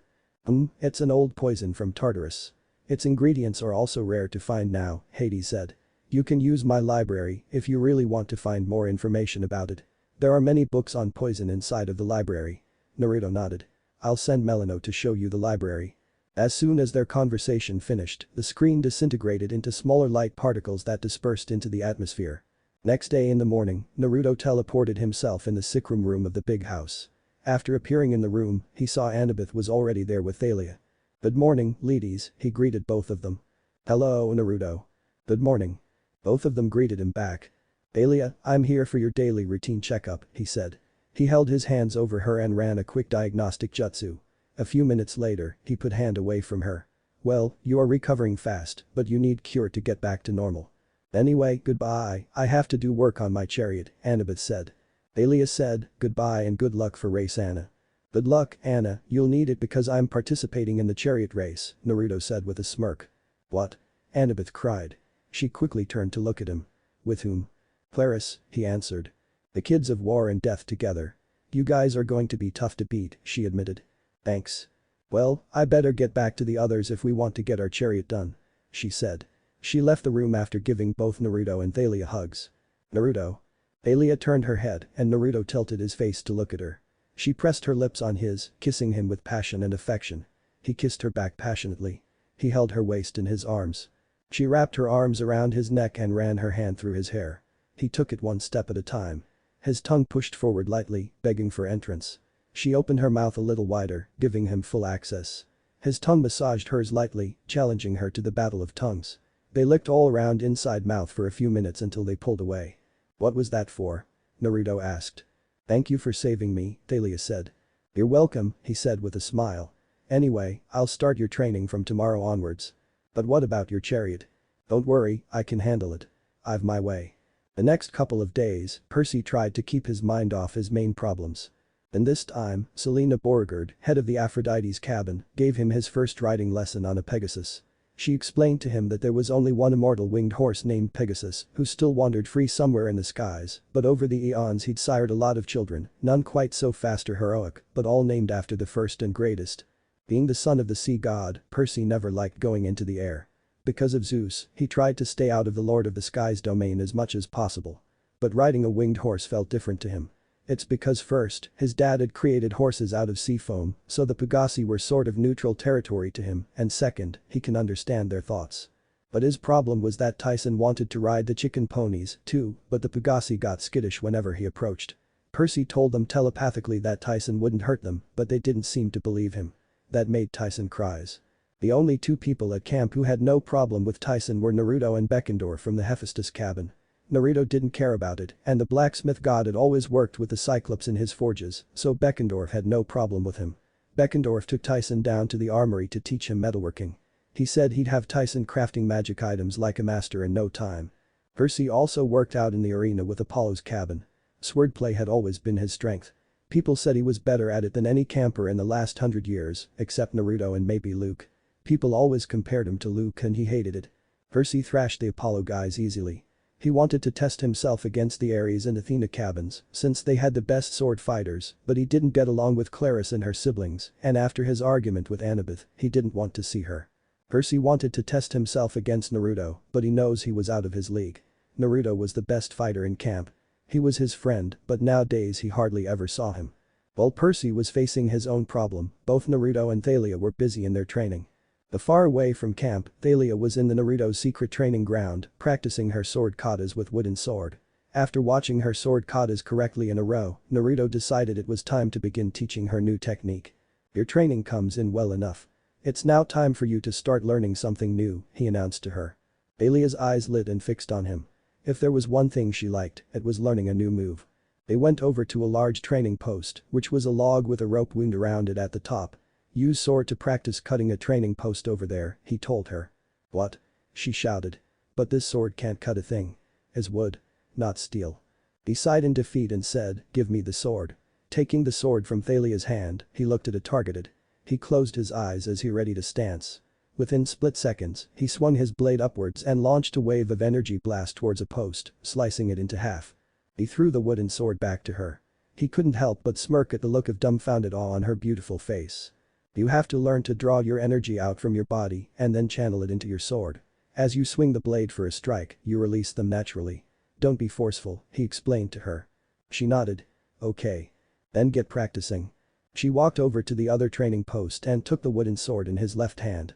She swung her wooden sword at the training post, only to have it stop halfway through and move no further. She strained her arm to the right, trying to follow through on her slice, but that sword wasn't going anywhere. Come on. Why didn't it go through? She thought in disappointment. Again, she centered herself, staring at that obstinate training post. She slashed at the post again, the result was same. You need to concentrate on your inner energy, he said. Now close your eyes. And she did. Relax and try to draw your energy. Try it again. Relax, she thought. When she felt ready, she opened her eyes and slashed at the post. This time wooden sword shined brightly, when it struck the post a small cut appeared on it. Well, you did it, he said as he pointed at a small mark. But you need more practice. This is going to be a long day, she thought to herself. It was the night before the race. Tyson and Percy had finished their chariot. It was wicked cool. Tyson had made the metal parts in the armory's forges and Percy had sanded the wood and put the carriage together. It was blue and white, with wave designs on the sides and a trident painted on the front. After all that work, Tyson was going to ride shotgun with him, though Percy knew that horses wouldn't like it and there was Tyson's extra weight, which would slow them down. As they were turning in for bed, Tyson said, "You are mad." "Nah.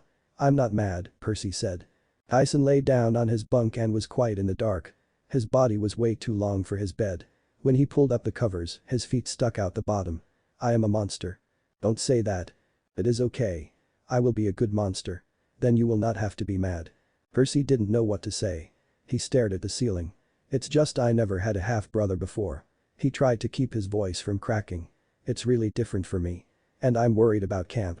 And another friend of mine, Grover, he might be in trouble. I keep feeling like I should be doing something to help, but I don't know what." Tyson said nothing. "I'm sorry," he said. "It's not your fault. I'm mad at Poseidon. I feel like he's trying to embarrass me, like he's trying to compare us or something, and I don't understand why." Then he heard a deep rumbling sound. Tyson was snoring. He sighed. "Good night, big guy." And he closed eyes. It was another Percy's dream, but this time he saw something strange. Grover was wearing a wedding dress. It didn't fit him very well. The gown was too long and the hem was caked with dried mud. The neckline kept falling off his shoulders. A tattered veil covered his face. He was standing in a dank cave, lit only by torches. There was a cot in one corner and an old-fashioned loom in the other, a length of white cloth half woven in the frame. And he was staring right at him, like he was a TV program he'd been waiting for. "Thank the gods." Grover yelped at him. "Can you hear me?" Percy didn't respond. He was still looking around, taking in the stalactite ceiling, the stench of sheep and goats, the growling and grumbling and bleating sounds that seemed to echo from behind a refrigerator-sized boulder, which was blocking the room's only exit, as if there were a much larger cavern beyond it. "Percy?" Grover said again. "Please, I don't have the strength to project any better. You have to hear me." "I can hear you," Percy replied. "Grover, what's going on?" From behind the boulder, a monstrous voice yelled, "Honey pie. Are you done yet?" Grover flinched. He called out in falsetto, "Not quite, dearest. A few more days." "Ah. Hasn't it been 2 weeks yet?" No, dearest. Just 5 days. That leaves 12 more to go." The monster was silent, maybe trying to do the math. He said, "All right, but hurry. I want to see you under that veil, ha ha ha." Grover turned back to Percy. "You have to help me. No time. I'm stuck in this cave. On an island in the sea." "Where?" "I don't know exactly. I went to Florida and turned left." "What? How did you?" "It's a trap." Grover said. "It's the reason no satyr has ever returned from this quest. He's a shepherd, Percy. And he has it. Its nature magic is so powerful it smells just like the great god Pan. The satyrs come here thinking they've found Pan and they get trapped and eaten by Polyphemus." "Polly who?" "The Cyclops." Grover said, exasperated. "I almost got away. I made it all the way to St. Augustine." "But he followed you," Percy said, remembering his first dream. "And trapped you in a bridal boutique." "That's right," Grover said. "My first empathy link must have worked then. Look, this bridal dress is the only thing keeping me alive. He thinks I smell good, but I told him it was just goat-scented perfume. Thank goodness he can't see very well. His eye is still half blind from the last time somebody poked it out. But soon he'll realize what I am. He's only giving me 2 weeks to finish the bridal train and he's getting impatient." "Wait a minute. This Cyclops thinks you're..." "Yes." Grover wailed. He thinks I'm a lady cyclops and he wants to marry me. Under different circumstances, I might have laughed at you, a familiar voice said from behind both of them. They quickly turned around to see Naruto. Naruto? Grover asked. But, how? It is because of the mental block. I've created it for Percy to keep Chronos out of his mind, Naruto said. He looked at Grover. So, where are you? Because I can't pinpoint your location. Something or someone is blocking my sensor. A sea of monsters, Grover said. I don't know exactly where. Then he looked at Percy.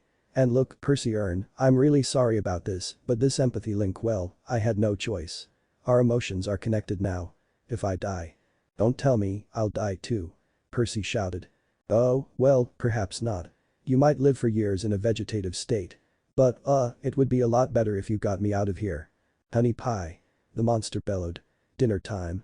Yummy yummy sheep meat. Grover whimpered. I have to go. Hurry. Wait. You said it was here. What? But the Grover's voice was already growing fainter. Sweet dreams. Don't let me die. The dream faded and Percy woke with a start. It was early morning.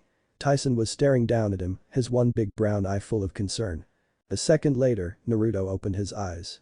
What happened, Macer? Karasu asked. It's Grover, Naruto said. He has found out the location of the golden fleece and the cyclops. The things you want most. Yes. The morning of the race was hot and humid. The fog lay low on the ground like a sauna steam. Millions of birds were roosting in the trees, fat gray and white pigeons, except they didn't coo like regular pigeons. They were making metallic screeching sound. The racetrack had been built in a grassy field between the archery range and the woods. There were rows of stone steps for the spectators, Tantalus, the satyrs, a few dryads, and all of the campers who weren't participating. Right. Tantalus announced as the teams began to assemble. You all know the rules. A quarter-mile track. Twice around to win. 2 hours per chariot. Each team will consist of a driver and a fighter. Weapons are allowed. Dirty tricks are expected. But try not to kill anybody. Then he smiled. Any killing will result in harsh punishment. No s'mores at campfire for a week. And suddenly, one satyr gave Tantalus a paper. After reading a paper, he announced once again, there is a new rule added in chariot racing: no teleportation. He gave the paper back to the satyr. Now ready your chariots. Beckendorf led the Hephaestus team onto the track. They had a sweet ride made of bronze and iron, even the horses, which were magical automatons like the Colchis bulls. Next was Naruto and Claris's chariot. Their chariot was pure black. It had a large dragon mouth on his front side and bats-like wing both sides. Dragon's eyes were blood red. Its mouth was holding a red crystal.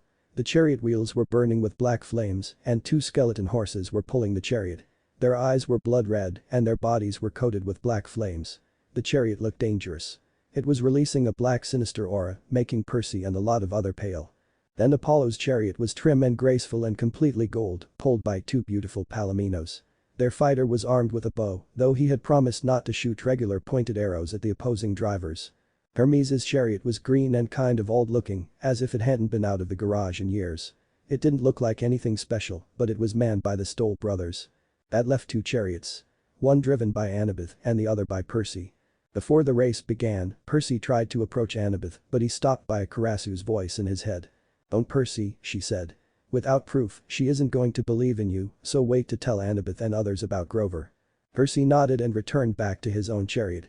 The conch horn sounded. Charioteers. Tantalus called. To your mark. As for Thalia was standing in the audience all alone. Looking at Naruto's chariot, she thought, this chariot is perfectly fit for son of Hades. Then she turned towards the audience. To many campers, mostly girls, were holding a good luck board for Naruto. They were loudly cheering him.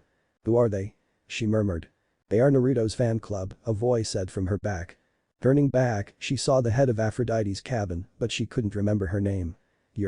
Hi, I'm Selena Borgard, head of the Aphrodite's cabin, Selena said with a smile, holding out her hand in greeting. Thalia nodded mutely, reaching out and taking her hand. I'm Thalia, daughter of the Zeus. Everyone knows that. Okay, so they are really Naruto's fan club? She asked, pointing her thumb at the girls. Yes, and most of the girls are from my cabin. I didn't know Naruto is that famous. You have no idea. Naruto is the most famous, handsome and desirable man in the camp in Mount Olympus. Really? Yes, his rating is higher than most of the gods. They heard Tantalus' voice. Charioteers. Tantalus called. To your mark. Look, the race has started, Selena said. Naruto and Claris got ready to the race to begin. Naruto was driving while Claris was fighting for them. Interesting birds, Naruto said as he saw a multitude of odd-looking pigeons on the edge of the track, surrounding them. Other than him, Percy was the only one that noticed them. They are called Stymphalian birds, Clara said. Just ignore them.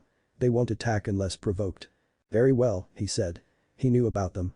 They were evil, man-eating birds with beaks of bronze and sharp metallic feathers they could launch at their victims. They can enter camp's borders because the pine tree is dying, he thought. Fury tears. Tantalus shouted. Attend your mark. He waved his hand and the starting signal dropped. The chariots roared to life. Hooves thundered against the dirt. The crowd cheered. Almost immediately there was a loud, nasty crack. The Hermes' chariot had rammed into the Apollo's chariot and the riders were thrown free, but their panicked horses dragged the golden chariot diagonally across the track. The Hermes team, Travis and Connor Stoll, were laughing at their good luck, but not for long. The Apollo horses crashed into theirs and the Hermes chariot flipped too, leaving a pile of broken wood and 4 rearing horses in the dust. 2 chariots down in the first 20 feet. Idiots, Naruto thought. Shit. Clarice shouted as she pointed toward the woods and Naruto saw what she was worried about. The pigeons had risen from the trees. They were spiraling like a huge tornado, heading straight toward the track. Don't worry, Clarice, he said. She quickly turned to him and asked, what do you mean? Just watch. As their chariot moved toward pigeons. Naruto, what are you doing? Clarice shouted, but her jaw dropped on the ground when they just passed through it. You can make our chariot intangible. Yes. Suddenly, they heard the screaming. They saw the pigeons were swarming, thousands of them dive-bombing the spectators in the stands, attacking the other chariots. Beckendorf was mobbed. His fighter tried to beat the birds away, but he couldn't see anything. Their chariot veered off course and plowed through the strawberry fields, the mechanical horses steaming. It was basically the same for the other chariots except for Percy and Annabeth's. They seemed to be planning something to get rid of the annoying birds. They headed to the big house to get something. Seeing that most of the competitors were gone from this little race and were fighting for their lives, Naruto decided to help out a bit. Clarice, take the controls, he said. Clarice nodded and took control of chariot from him. The spectators weren't so lucky. The birds were slashing at any bit of exposed flesh, driving everyone into a panic. Oh no. Stymphalian birds. Selena yelled. Thalia said, they'll strip everyone to bones if we don't drive them away. Yes, but first we need to save ourselves, Selena said as she pointed at the birds which were heading at them. Before Thalia could do anything, a familiar raven landed on her left shoulder. Shadow shield. Karasu said, creating a barrier of shadows around them. Thanks Karasu, Thalia said. Then she pointed at campers. We need to help them. Don't worry, Karasu said. Your friends have plans. Looking at Race, Thalia saw Annabeth and Percy heading toward the big house while Naruto was doing something. Holding his right hand up, Naruto muttered rising sun. A golden yellow ball of light formed in his hand with lots of sparkles coming out of it. He threw it toward pigeons. A loud booming of multiple explosions sent shockwave through the ground as demon pigeons began to drop like flies, but there were still more. I need more practice. At that moment, Percy and Annabeth came back with Chiron's collection. Percy pressed play and started up Chiron's favorite, the all-time greatest hits of Dean Martin. Suddenly, the air was filled with violins and a bunch of guys moaning in Italian. Bad strategy, using Chiron's music to scare them, Naruto thought.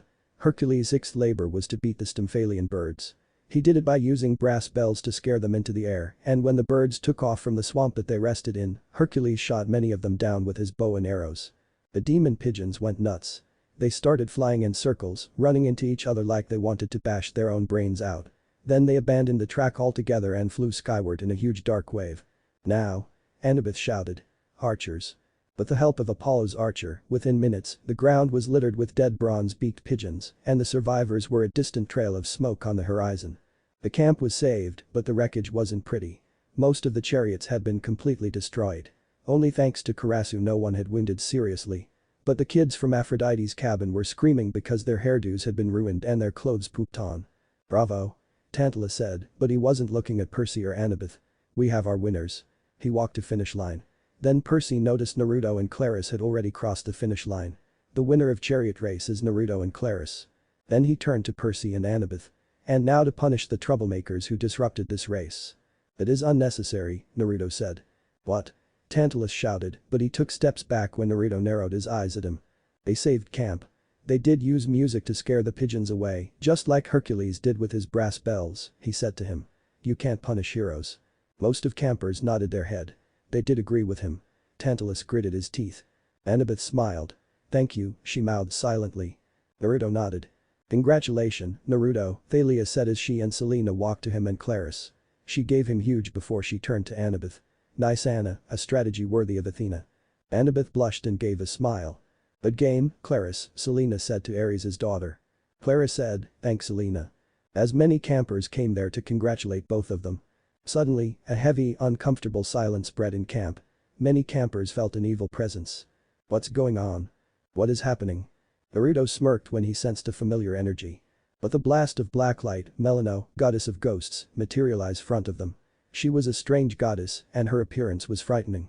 Her left side was black and hardened like a mummy to represent her father, the dark god of the underworld, Hades. Her right side was pale and chalky as if she were drained of all her blood to show the bright Persephone, her mother.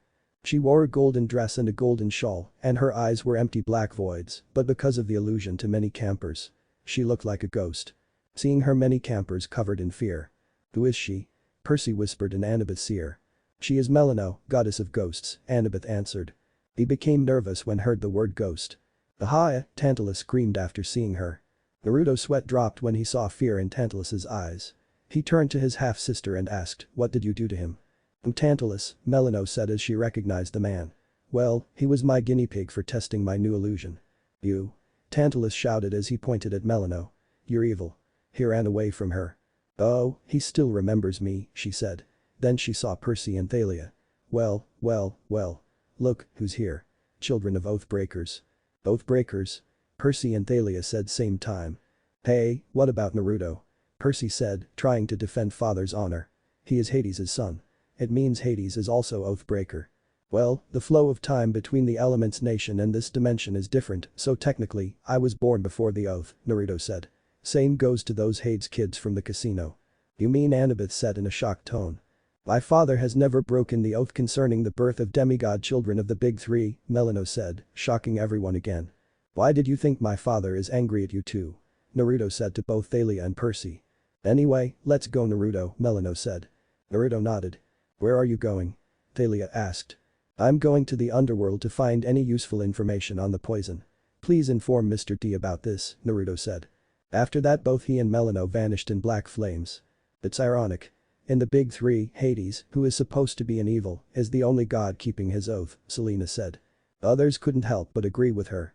After the race nothing important had happened. It was a normal day to every camper. At night, they were going to celebrate Naruto and Claris's chariot victory, but seeing Naruto wasn't with them, they postponed the plan. Now, it was a late night, most campers were peacefully sleeping in their own cabins, while some volunteers were doing border patrol. A camper said, who was volunteering for border patrol duty. "What?" his partner asked. "It's too quiet in here." "Now, you mentioned it. I have a feeling about that. Something bad is going to happen." Suddenly, they heard a rustling sound coming from the bushes that were close by their location. "What was that?" "Let's check it out," his partner said as he took a bow and attached an arrow it while Fist Camper pulled the sword out. When they reached near bushes, they heard another sound again. The camper with a bow shot an arrow at the bushes. "What's that for?" his partner asked him. "I saw something there," he said, and a mouse came out from the bushes. His partner couldn't control his laughter after seeing a mouse, so he started laughing loudly. "Shut up," he shouted at his partner. "Let's go." Before they could turn back, huge blasts sent them flying away. The last thing they saw before they lost consciousness was a person whose whole body was hidden behind large hooded dark brown cloak and its golden brown silted eyes. DBC. In the middle of the night, in Poseidon cabin, both Percy and his half-brother, Tyson, were sleeping peacefully when a sudden bang on the door woke Percy from his sleep. "W-hat," he said, half waking up from his sleep. "Bang Percy. Wake up, Percy." It was Annabeth, her voice sounding horrified. Percy stood up from his bed and went towards the cabin door. He opened the door to see Annabeth was standing in a ripped and dirty dress. She had bruises and scratches on her arms and face. "What happened?"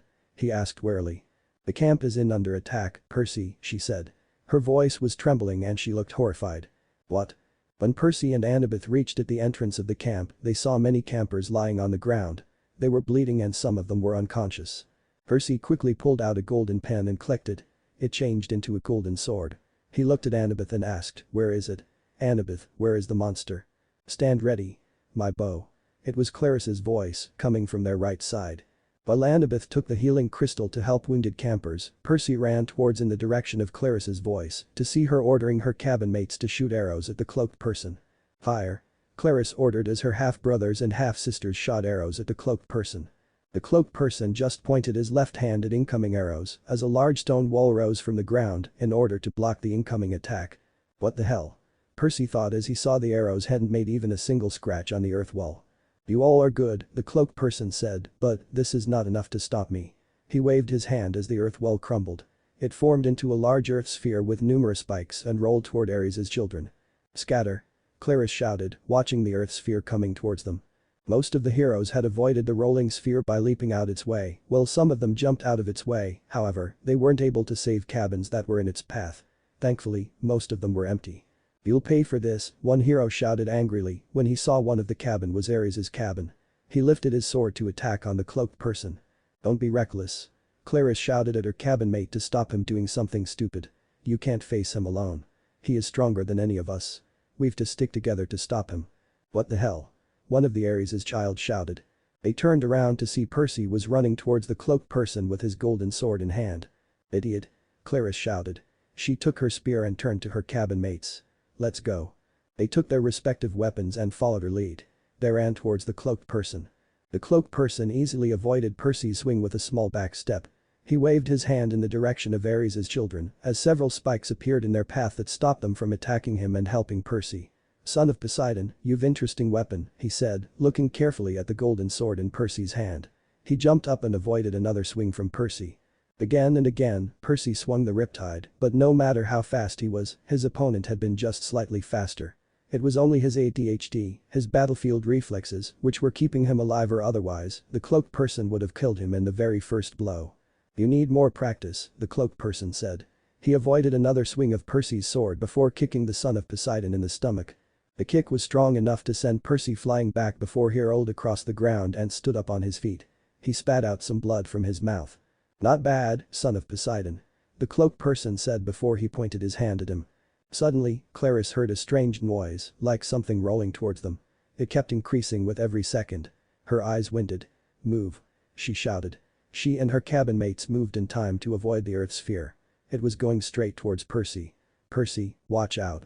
Percy turned around and saw Earth sphere coming towards his direction. Shit. He said. When the Earth sphere was a few meters away from him, it was cut perfectly in half by a crescent-shaped blade of blue electricity. Need some help? Thalia said. She was holding a strange sword that made from electricity. At the same time, Annabeth came there with some other campers to protect the half-blood the camp. They all were wearing golden armor and had multiple weapons like swords, bows, spears and many others in their hand. Whoa. It's beautiful, Beckendorf said when he saw the weapon in Thalia's hand. Where did she get that kind of weapon? Annabeth answered his question, Naruto give it her. Raijin no Ken, sword of the thunder god, the cloaked person said, looking at Thalia's sword while he avoided another electric blast, right weapon for the daughter of Zeus. How did? Thyla's eyes winded when she saw him doing hand seals. You're from the Element Nation. Yes. Shit, he is from the Element Nation, Annabeth said, watching the cloaked person doing hand seals. She turned towards campers. Don't just stand up here. Let's go help them. But, she was too late. The cloaked person had already done his last hand seal. Earth style. Golden prison. 4 long earth pillars came out from the ground.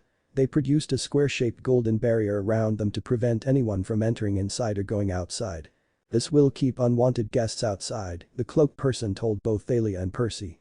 Outside of the barrier, all campers tried their all weapons on the barrier to break it. There is no use, Clara said, throwing a sword away. She had tried everything to go through the barrier. We can't go inside. Now, it's all up to them, Annabeth said as she looked at the golden barrier. What do you want? Percy asked, clenching his sword tightly in his hand. I want many things, the cloaked person said. But now, I want to fight with both of you. He pulled out a small black metallic handle from nowhere. It changed into a black-colored mace. It was 2 feet long and had small spikes and various purple-colored marking. He lifted it and slammed onto the ground as he sent a large chunk of earth hurtling towards them. Get behind me, Percy Thalia shouted. Percy asked, what? Just do as I say. As soon as he got behind her, she lifted her sword and swung it attack, splitting it in half. They ran toward the cloaked person and started to attack from different sides. Thalia swung her sword at his right side and he went to deflect it with his mace. Both weapons clashed in a shower of sparks. Taking advantage of the situation, Percy slashed at his left side, but bracelet on his left wrist changed into a circular shield that blocked his attack. "Good strategy," he commented as he pushed both weapons away from him. Thalia swung again, but he blocked it and kicked her legs out from under her, throwing her off balance. He swung his mace behind him to block Percy's sword. Then he slammed his shield into his body and sent him flying backwards. He was dodging or deflecting all their attacks like they were nothing. They were getting tired. Suddenly, he sent smaller spikes towards them. Both Thalia and Percy avoided most of them, except one that pierced Thalia's left leg. She cried in pain. "Distract him, Percy," Thalia said, holding her bleeding leg. Percy nodded and went to distract their opponent. As soon as she removed the earth spike from her leg, the wound in her leg started to heal itself. "What the hell?" she thought as she cleaned some blood and found there was no wound in her leg. "I'll have to talk with Naruto." She took her sword and ran toward the cloaked person to see Percy was holding him back. Barley. The person jumped away from Percy. He made some hand seals and slammed both his hand on the ground. Earth style. Earth golem jutsu. He created a large humanoid creature made of rock. It was at least 5 foot taller than him. Should both Thalia and Percy thought. The golem lifted its hand and punched to the ground, sending shockwaves to everywhere. Percy gulped when he saw a large crater on the ground where the golem had punched. "Distract them again, Percy," Thalia said. "Are you kidding me?" Percy shouted. He pointed at the golem. "Look at its eyes. Cyclops are bigger than it," she countered. "Trust me. I've a plan." "Okay," he sighed. He turned towards the golem. He picked up a rock and threw it towards the golem to distract it. While Percy was doing his job, Thalia moved away from them. She pointed Raijin no Ken at the sky and began to pray for her father for help. "Father, help me." Outside of the barrier, everyone noticed lightning and thunder began rumbling in the sky. "What's going on?" one camper shouted. "It's Lord Zeus," Annabeth said, looking at the sky. The skies darkened, thunder shook the camp as a strong lightning bolt stuck in the golden barrier and went straight through it. Inside of the golden barrier, the lightning bolt stuck on Raijin no Ken and began supercharge it. Cracks started to appear on earth pillars. The barrier had become weak enough to see what was happening inside. "Now, you." Thalia shouted, looking at both the golem and cloaked person. The lightning was swirling around her. "Beggin." She swung supercharged Raijin no Ken at them and blasted away both of them away with the golden barrier. A bright flash of blue light erupted from the blast, forcing everyone to shut their eyes. When the light died down, they opened their eyes and gasped at what they saw. There was a large crater in the ground where lightning had struck a few minutes ago, and there were no sign of the cloaked person and his golem. All the camper burst into cheer and shouts of triumph. Thalia slumped back down to the ground panting. "Finally, it's over." "Are you alright?" Percy asked, panting heavily as he walked towards her. "Yeah." Annabeth ran to Thalia and hugged her. "That was just wow." Thalia smiled and said thanks Anna. "You showed him the girl's power," Clara said, smiling. "It's not over yet," Avoy said. They turned towards the crater to see the cloaked person was still alive. He raised his head and the only thing that was seen was his pair of glowing golden yellow eyes. He removed his tattered cloak to reveal his face first time. He was around 15 or 14 years old, dark brown hair and dark-skinned boy with an athletic built body. He wore a sleeveless light red shirt and black pants with brown armor, along with long brown black cuff bracelets and steel-toed black boots. He had 2 ninja pouches strapped to each of his hips. He hadn't come back unscratched from the last attack. Blood was staining his armor. His face cut up and bruised. There was a gash running down his cheek. "I guess that was a pretty good warm-up. Now the real fight begins," he said. He placed his right hand on the ground as wounds on his body started to fade away like they had never been there in first place. He stood up on his feet, looked perfectly healthy. "I'm Daichi, the son of Gaia," he said, smirking, as the earth around him started to break up from the ground and float around him. His body started to glow. Soon, he grew taller and his muscles began to grow. Moments later, his transformation was complete as he became 10 feet tall, rock version of himself. He stamped his feet on the ground and sent a shockwave across the ground, sending most of campers flying. "Shit. He is a titan."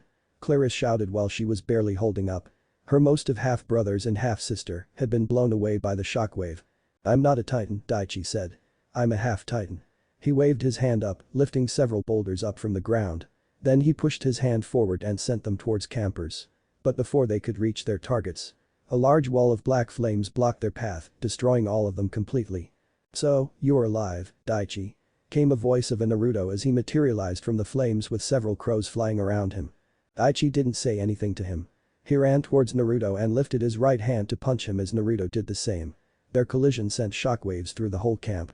Impressive, you've some strength in this form, but, Naruto said before he disappeared. There was loud smack sound, and Daichi was skidding across the ground. You don't have much speed. He was standing a few meters away from fallen Daichi. Daichi stood up on his feet as they began clashing. They exchanged blows between each other.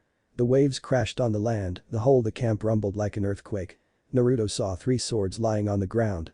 Picking them up, he threw them upward. Then, using superior speed and agility, he jumped over Daichi and thrusted all 3 swords in his back as Daichi roared in pain.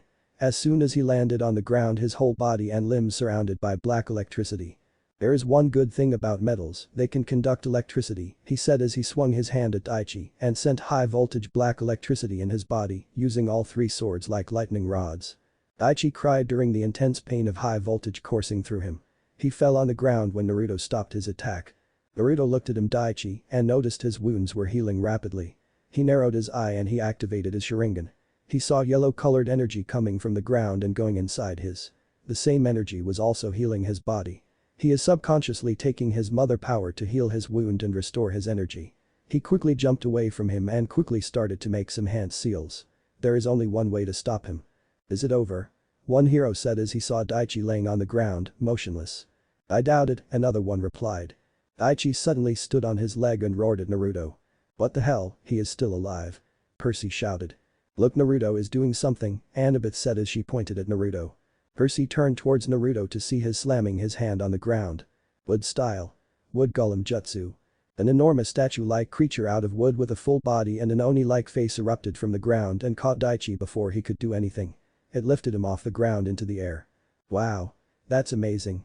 Thalia said as she saw Naruto standing on 20 feet tall wooden gigantic statue's head. Naruto made another hand seals as the golem crushed Daichi with its hand, weakening him more, and threw it towards the ground. Before he could land on the ground, a giant tree shoots out of the ground and wrapped its roots themselves around him to stop him reaching to the ground. Without contact with the ground, he was weak.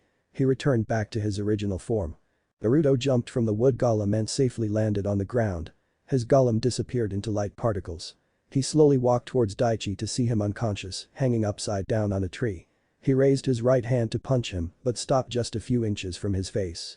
He flicked his forehead with no emotion on his face. Daichi's eyes flashed open. It's good to see you alive, Daichi.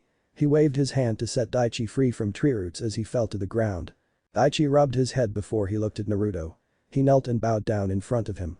Master, he said. How are you still alive after receiving Jubi's tailed beast ball at point-blank range? My mother saved me. I see, Naruto nodded. Anyway, stand up. All the campers are staring at us. He turned around and saw all campers standing behind him. Most of them looked confused, while others didn't know what was happening. What's going on? Thalia shouted before she pointed at Daichi. And why is he kneeling down in front of you? Well, he is my old companion. I'm his bodyguard, Daichi interrupted, standing on his feet. Yes, bodyguard. But why did he attack on the camp? Percy asked. To test your strength and the camp defense, Daichi answered. Son of Poseidon, you need to sharpen your sword skills. As for you, daughter of Zeus, your fighting style and swordsmanship was good, but you'll have to work on your stamina. You did all this to test our strength. Clarice shouted angrily, pointing a finger at all destroy cabins and especially her cabin. Her face was red. Well, yes. Are you crazy? Calm down, Clarice, Naruto said. Mr. D can handle it. He turned to look at a particular spot. Am I right, Mr. D? With a flash of light, Dionysus materialized there. You were watching all of this? Thalia asked as she gritted her teeth. But before she could say anything to him, Annabeth placed her hand on her shoulder to calm her down. Yeah, Dionysus said he said like he didn't care about it. It was entertaining. He snapped his fingers as all damage that Daichi had done to the camp started to repair.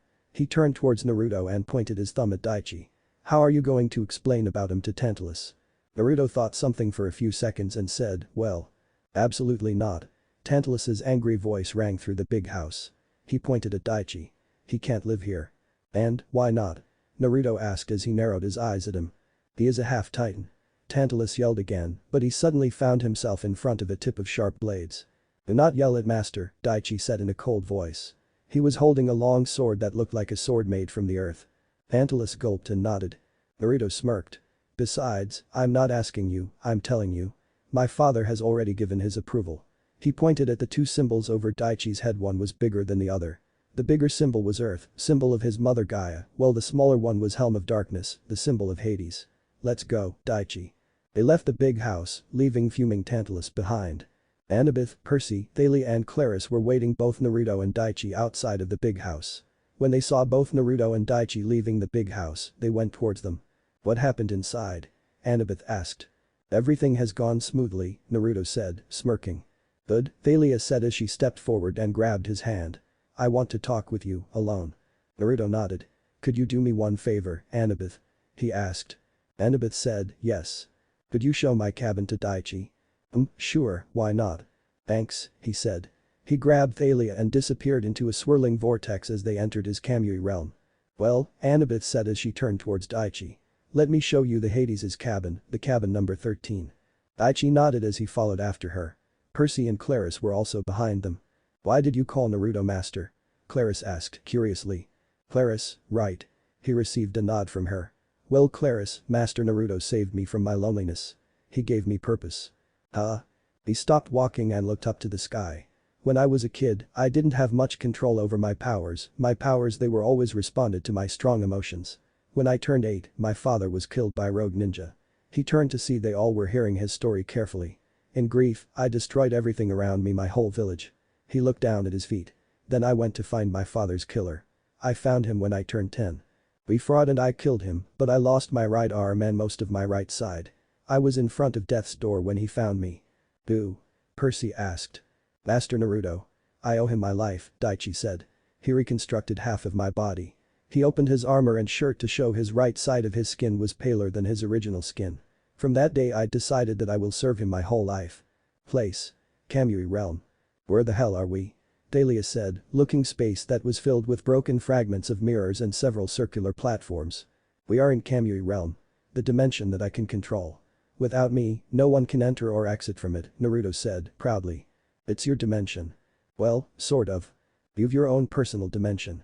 Wow. She twirled around to look at whole place. Well, thanks, he said, looking at her happy face. So, what do you want to talk about? She turned to look at him. See this, she said as she took a kunai which Naruto had given to her and made a small cut on her hand. She showed it to him. The cut was started to heal rapidly before it closed completely. Well. He said, looking closely at her hand. I didn't expect that. So, what is it? She was eagerly awaiting his answer. Well, I don't know, he said.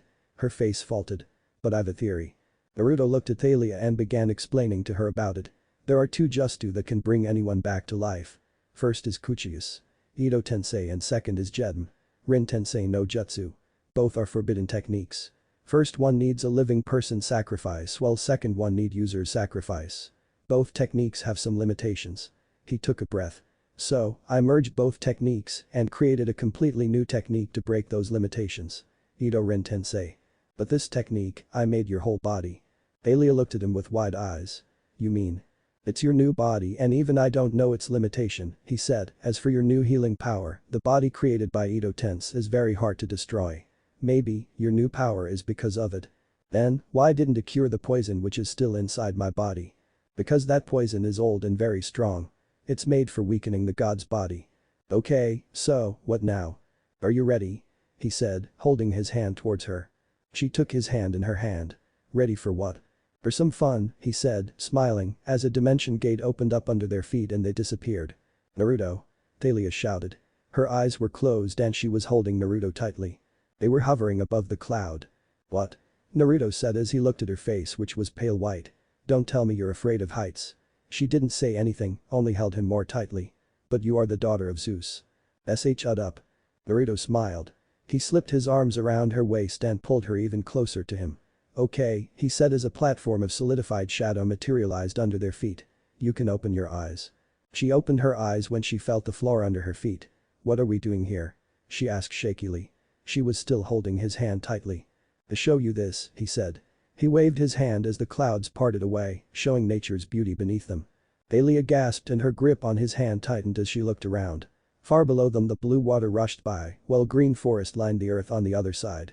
The colors seemed richer here than in other places, with the sun reflecting off of the water below them.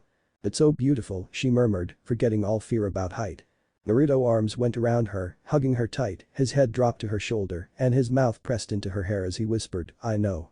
Thalia blushed from his closeness. He held her for some time before letting her go. She quickly turned around and placed her lips on his. She went in for a very deep passionate kiss. He wrapped his arms around her tightly and pulled her even closer against him. The shadow platform under their feet had disappeared and they were hovering in the sky again. He broke the kiss and asked, "So, are you ready for our first date?" Thalia nodded. "Hold me tight." "What?" They started to fall from the sky towards the ground rapidly. Thalia was holding Naruto for dear life. A dimension gate opened in front of them when they were just a few meters away from the ground. They went inside and disappeared. TBC. In the Kamui realm, Uchiha Naruto was sitting on a cold stone bench in the center of the platform. He wasn't wearing anything, well except his pants. Behind him was a large tree with no leaves. The tree itself was odd. It wasn't a normal wooden tree. It had been made with hot lava stones that had several small cracks over them, oozing hot red magma, and its large roots were plugged into Naruto's body. Naruto's eyes were closed. The holy marking over his body were visible, shining brightly. "Master," Karasu said. "Are you feeling alright?" "Yes," Naruto said as he opened his eyes. They were still purple, but they now had very small gold and yellow rings surrounding the pupils. "I've never felt better than this before." He smiled. "It will take a few days for my body to adjust, but I can feel it. I can feel Chrono's power flowing into me." He created small shockwaves around him. "Then, what are you thinking?" "I'm thinking about the golden fleece." "And?" "It has been missing for centuries. How Grover found it was beyond luck." "Yes," she said, "but we have to find Grover first to discover its location." Then something clicked in Naruto's mind. "I think I know its location." He smirked. Clarice was standing near the edge of the lake, waiting for something, or someone. It must have been important because it was completely unlike her. "Are you waiting for Naruto?" She turned around to see it was Thalia who had asked her that question. She nodded before asking, "And you?" "She's also come here to meet me." It was Naruto. He had appeared there with Daichi. Both of them were in their civilian clothes. Thalia noticed there was something different about him. "What happened to your eyes?" she asked, looking closely at his eyes. "It's a side effect of my new jutsu," he lied to her. Thalia nodded and dropped the subject. "So, what do you want to talk about?" Clarice asked. "Grover has found a powerful item that can help us," Naruto said. "Really?" Thalia asked in disbelief. Naruto nodded his head. "What is it?" Naruto stared at her before saying, "Let me tell you a story first. There were these two children of Zeus, Cadmus and Europa. They were about to be offered up as human sacrifices when they prayed to Zeus to save them. So, Zeus sent this magical flying ram with golden wool, which rescued them in Greece and carried them all the way to Colchis in Asia Minor. Well, actually it carried Cadmus. Europa fell off and died along the way," Daichi said. "Whatever, that's not important," Naruto rolled his eyes. "Anyway, the point is, when Cadmus got to Colchis, he sacrificed the golden ram to the gods and hung the fleece in a tree in the middle of the kingdom. The fleece brought prosperity to the land, animals stopped getting sick, plants grew better, farmers had bumper crops and plagues never visited. That's why Jason wanted the fleece. It can revitalize any land where it's placed. It cures sickness, strengthens nature and cleans up pollution, you know. All that good stuff." Both Thalia and Clarice's eyes widened at that. "But something like that, we could cure both myself and my tree," Thalia said. Naruto nodded. "And, it would totally strengthen the borders of Camp Half-Blood." "So, where is Grover?" Clarice asked. "He was captured by Polyphemus." "What?" she shouted. "Say that again." "Well, Grover was captured by Polyphemus and the golden fleece is there too." "Naruto, Polyphemus is the worst of the Cyclops. And there's only one place his island could be. The Sea of Monsters," she said. "And you know, it's off the east coast of the US now, just northeast of Florida. The mortals even have a name for it." "The Bermuda Triangle," Thalia said. "Yes. It's a huge area. Searching for one tiny island in monster-infested waters isn't the best idea," Clara said. "But I know its exact location," Naruto said. Daichi said, 30, 31, 75, 12. "Eh?" Clara said. "They're sailing coordinates," Daichi explained. "Latitude and longitude. 30 degrees, 31 minutes north and 75 degrees, 12 minutes west," Naruto said. "How did you find that out?" Thalia asked. "The Grey Sisters gave those coordinates to Percy and Annabeth," he said. Clarice growled, hearing the Percy's name. "But how did you know that?" she asked. "You weren't with them in the taxi." "Because, my summon was there when they were telling them the coordinates." "You spied on them?" Thalia asked in disbelief. "Well, yes," Naruto said, "because Percy is trouble magnet and it's the only way to save him and the people around him." Thalia shook her head. "But why did you want me?" Clarice asked as Naruto turned to her. I thought Percy was your friend and you would prefer him to go with you on this quest rather than me. Because you have a better chance of getting a quest than him, Naruto said. There is no way Tantalus will give a quest to Percy. That's true, Thalia said, because the way he looked at Percy. He must hate him. Then, how will we get Tantalus's approval for a quest? Clara said. Leave it Percy and Annabeth, Naruto said. They will soon ask Tantalus for a quest and that man will never give it to them. If I am correct, he will give it to someone else. He looked at Clarice. Me? Yes, he said. Just stick with my plan if you want this quest. Thalia raised her eyebrow and asked, plan? Yes, Naruto said, plan. That night at the campfire, Apollo's cabin led the sing-along. They tried to get everybody's spirits up but it wasn't easy after Daichi's attack. All campers sat around a semicircle of stone steps, singing half-heartedly and watching the bonfire blaze, while the Apollo campers strummed their guitars and plucked their lyres. They performed all the standard camp numbers. Down by the Aegean, I am my own great-great-great-great-grandpa, this land is Minos's land. The bonfire was enchanted, so the louder you sang, the higher it rose, changing color and heat with the mood of the crowd. Dionysus left early. After suffering through a few songs, he muttered something about how even Pinnacle with Chiron had been more exciting than this. He then gave Tantalus a distasteful look and headed back towards the big house. Daichi wanted to smash his head on the ground. When are they going to stop? He thought. Then the last song ended. Thanks Kami. Well, that was lovely. Tantalus said. He came forward with a toasted marshmallow on a stick and tried to pluck it off, real casual-like, but before he could touch it the marshmallow flew off the stick. He made a wild grab, but the marshmallow committed suicide, diving into the flames. Tantalus turned back toward the campers, smiling coldly. Now then. Some announcements about tomorrow's schedule. Sir. Percy cut in, making Naruto smirk. Tantalus's eye twitched. What do you want? Percy looked at Annabeth, who nodded her head. They stood up. We have an idea to save the camp. It had gotten everybody's interest because the campfire flared bright yellow. Indeed, Tantalus said blandly. Well, if it has anything to do with chariots. The golden fleece, Percy said. We know where it is. The flames burned orange and before Tantalus could stop Percy, he blurted out his dream about Grover and Polyphemus's island. Annabeth stepped in and reminded everybody what the fleece could do. It sounded more convincing coming from her. The fleece can't save the camp, she concluded. I'm certain of it. Nonsense, Tantalus said, we don't need saving. Besides, Lord Zeus's daughter is safe. He pointed at Thalia. My tree is dying, Thalia said, catching everyone's attention, and without it, there will be no magical border to protect the camp. After thinking about it, horror dawned on everyone's faces. Even if it's true, Tantalus said. He turned to Percy. The Sea of Monsters. That's hardly an exact location. You wouldn't even know where to look. Yes, I would, Percy said. Annabeth leaned towards him and whispered, you would? Yes, he said, before turning to Tantalus. 30, 31, 75, 12. Ooh okay, Tantalus said. Thank you for sharing those meaningless numbers. They're sailing coordinates, Daichi interjected as everyone looked at him. Latitude and longitude. 30 degrees, 31 minutes north and 75 degrees, 12 minutes west. Annabeth said, he's right. The Grey Sisters gave us those coordinates. That'd be somewhere in the Atlantic, off the coast of Florida. The Sea of Monsters. We need a quest. Wait just a minute, Tantalus said. But the campers took up the chant. We need a quest. We need a quest. The flames rose higher. It isn't necessary. Tantalus insisted. We need a quest. We need a quest. Fine. Tantalus shouted, his eyes blazing with anger. You brats want me to assign a quest. Yes. Very well, he agreed. I shall authorize a champion to undertake this perilous journey to retrieve the golden fleece and bring it back to camp. Or die trying. Finally they were getting somewhere. Percy was so happy about this. He was going to help the camp again. I will allow our champion to consult the oracle. Tantalus announced. And choose 2 companions for the journey. I think the choice of champion is obvious. Tantalus looked at Annabeth and Percy as if he wanted to fry them alive. The champion should be one who has earned the camp's respect, who has proven resourceful in the chariot races and courageous in the defense of the camp. You shall lead this quest, Clarice. Ahem. Naruto did a fake cough to get his attention. And Naruto, Tantalus added fearfully when he heard him. The fire flickered 1,000 different colors. While the Ares cabin started stomping and cheering for Clarice, Naruto's fan club and some campers began clapping and cheering for Naruto. Clarice. Clarice. Naruto. Naruto. Both Naruto and Clarice stood up from their respective places and smiled at everyone.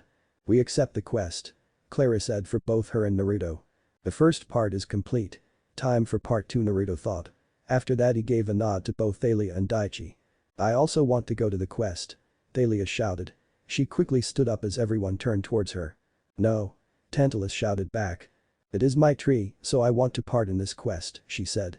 You could hear the thunder rumble in the distance and the lightning crackle as it struck the ground somewhere. Daichi also stood up from his seat. "I'm also going. I'm Master Naruto's bodyguard." Tantalus gritted his teeth as he looked at both the half-god and half-titan, but before he could say anything to them, Naruto cut him off. "We accept," Naruto said, while Claris nodded her head. "Very well, you can go on the quest," Tantalus said, gritting his teeth. "Wait," Percy shouted. "Grover is my friend. The dream came to me." "Sit down," one of the Ares campers yelled. "You had your chance last summer." "Yeah, he just wants to be in the spotlight again," another said. Claris glared at Percy. "We accept the quest," she repeated. "I, Claris, daughter of Ares, will save the camp with my companions Naruto, son of Hades, Thalia, daughter of Zeus and Daichi, son of Gaia. And bodyguard of Master Naruto," Daichi said. She added, "Yes, bodyguard of Naruto." The Ares campers cheered even louder. Annabeth protested, she wanted to join the quest, and the other Athena campers joined in. Everyone then started taking sides, shouting and arguing and throwing marshmallows. Percy thought it was going to turn into a full-fledged s'more war until Tantalus shouted, "Silence, you brats." His tone stunned everyone except Naruto and Daichi. "Sit down," he ordered. "And I will tell you a ghost story." All the campers reluctantly moved back to their seats. The evil aura radiating from Tantalus was as strong as any monster. "Is he going to tell them about him?" Daichi whispered in Naruto's ear. "Maybe," Naruto replied without taking his eyes off Tantalus. "Once upon a time there was a mortal king who was beloved by the gods," Tantalus said as he put his hand on his chest.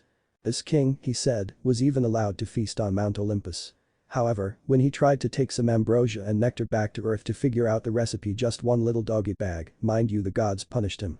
They banned him from their halls forever. His own people mocked him. His children scolded him.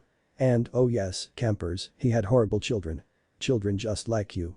He pointed a crooked finger at several people in the audience, but he never pointed at Naruto or Daichi because of fear. "Do you know what he did to his ungrateful children?" Tantalus asked softly. "Do you know how he paid back the gods for their cruel punishment? He invited the Olympia." "Cut it with your lame story, Tantalus," Daichi said, stopping him from saying anything more. Tantalus looked at him angrily. "We know your story. How you cut your son, boiled him, and served him up in a banquet for the gods," he said, everything casually, as if talking about the weather. Many campers' faces turned green just thinking about it. "It isn't that scary if you ask me. I've heard and seen many horrible and terrifying things in my life. I knew one person wallach to tear out the still beating hearts of powerful shinobi to extend his own lifespan and arsenal. His name was Kazaku. Then there was Sasori." As Daichi began to tell them about the many horrible acts committed by ninjas unknown to them, Naruto was adding his own illusions to give a dramatic effect to the stories. After hearing the stories, most of the campers' faces turned green, while some of them just passed out. Daichi said, "Then there wa. Just stop it." One girl from Aphrodite's cabin shouted.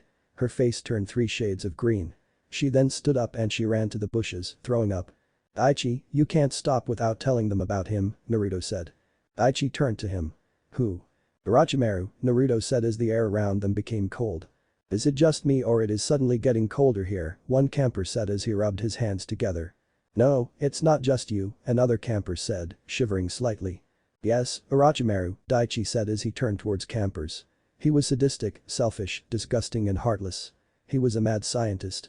He kidnapped 60 children and experimented on them, inadvertently killing 59 of them." All of the campers' faces turned pale after hearing this. To gain immortality, he conducted many experiments on himself, turning himself into a giant white snake made up of smaller snakes. To scare them more, Naruto placed an illusion on them as an image of a large white snake appeared behind both him and Daichi. And he had succeeded in it, Naruto said as everyone looked at him. He had achieved pseudo-immortality by transferring his soul from body to body, using his living corpse reincarnation jutsu. And, you know, he was always preferred bodies of young kids. All color drained from their faces as they gasped in horror. Some campers just passed out. Ignoring their reaction, the son of Hades turned towards Tantalus. "Can we go to see Oracle now?" He pointed his thumb at campers. "I don't think they have any more complaints." Tantalus didn't say anything, he just gave a nod. Naruto and Daichi hurried off to the big house, but not before taking Claris and Thalia with them.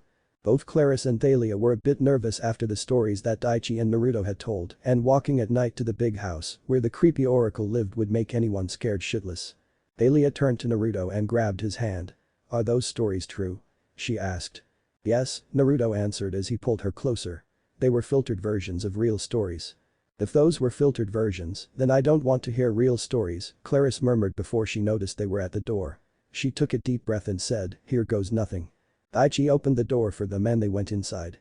They went up 4 floors that ended under a green trapdoor. Daichi pulled the cord and it swung open to reveal a ladder. "So, this is the oracle," Daichi said, looking at a female human body shriveled to a husk. She wore a tie-dyed sundress, lots of beaded necklaces, and a headband over long black hair. The skin of her face was thin and leathery over her skull, and her eyes were glassy white slits. Then, a green mist poured from the oracle's mouth and they heard a voice in their heads.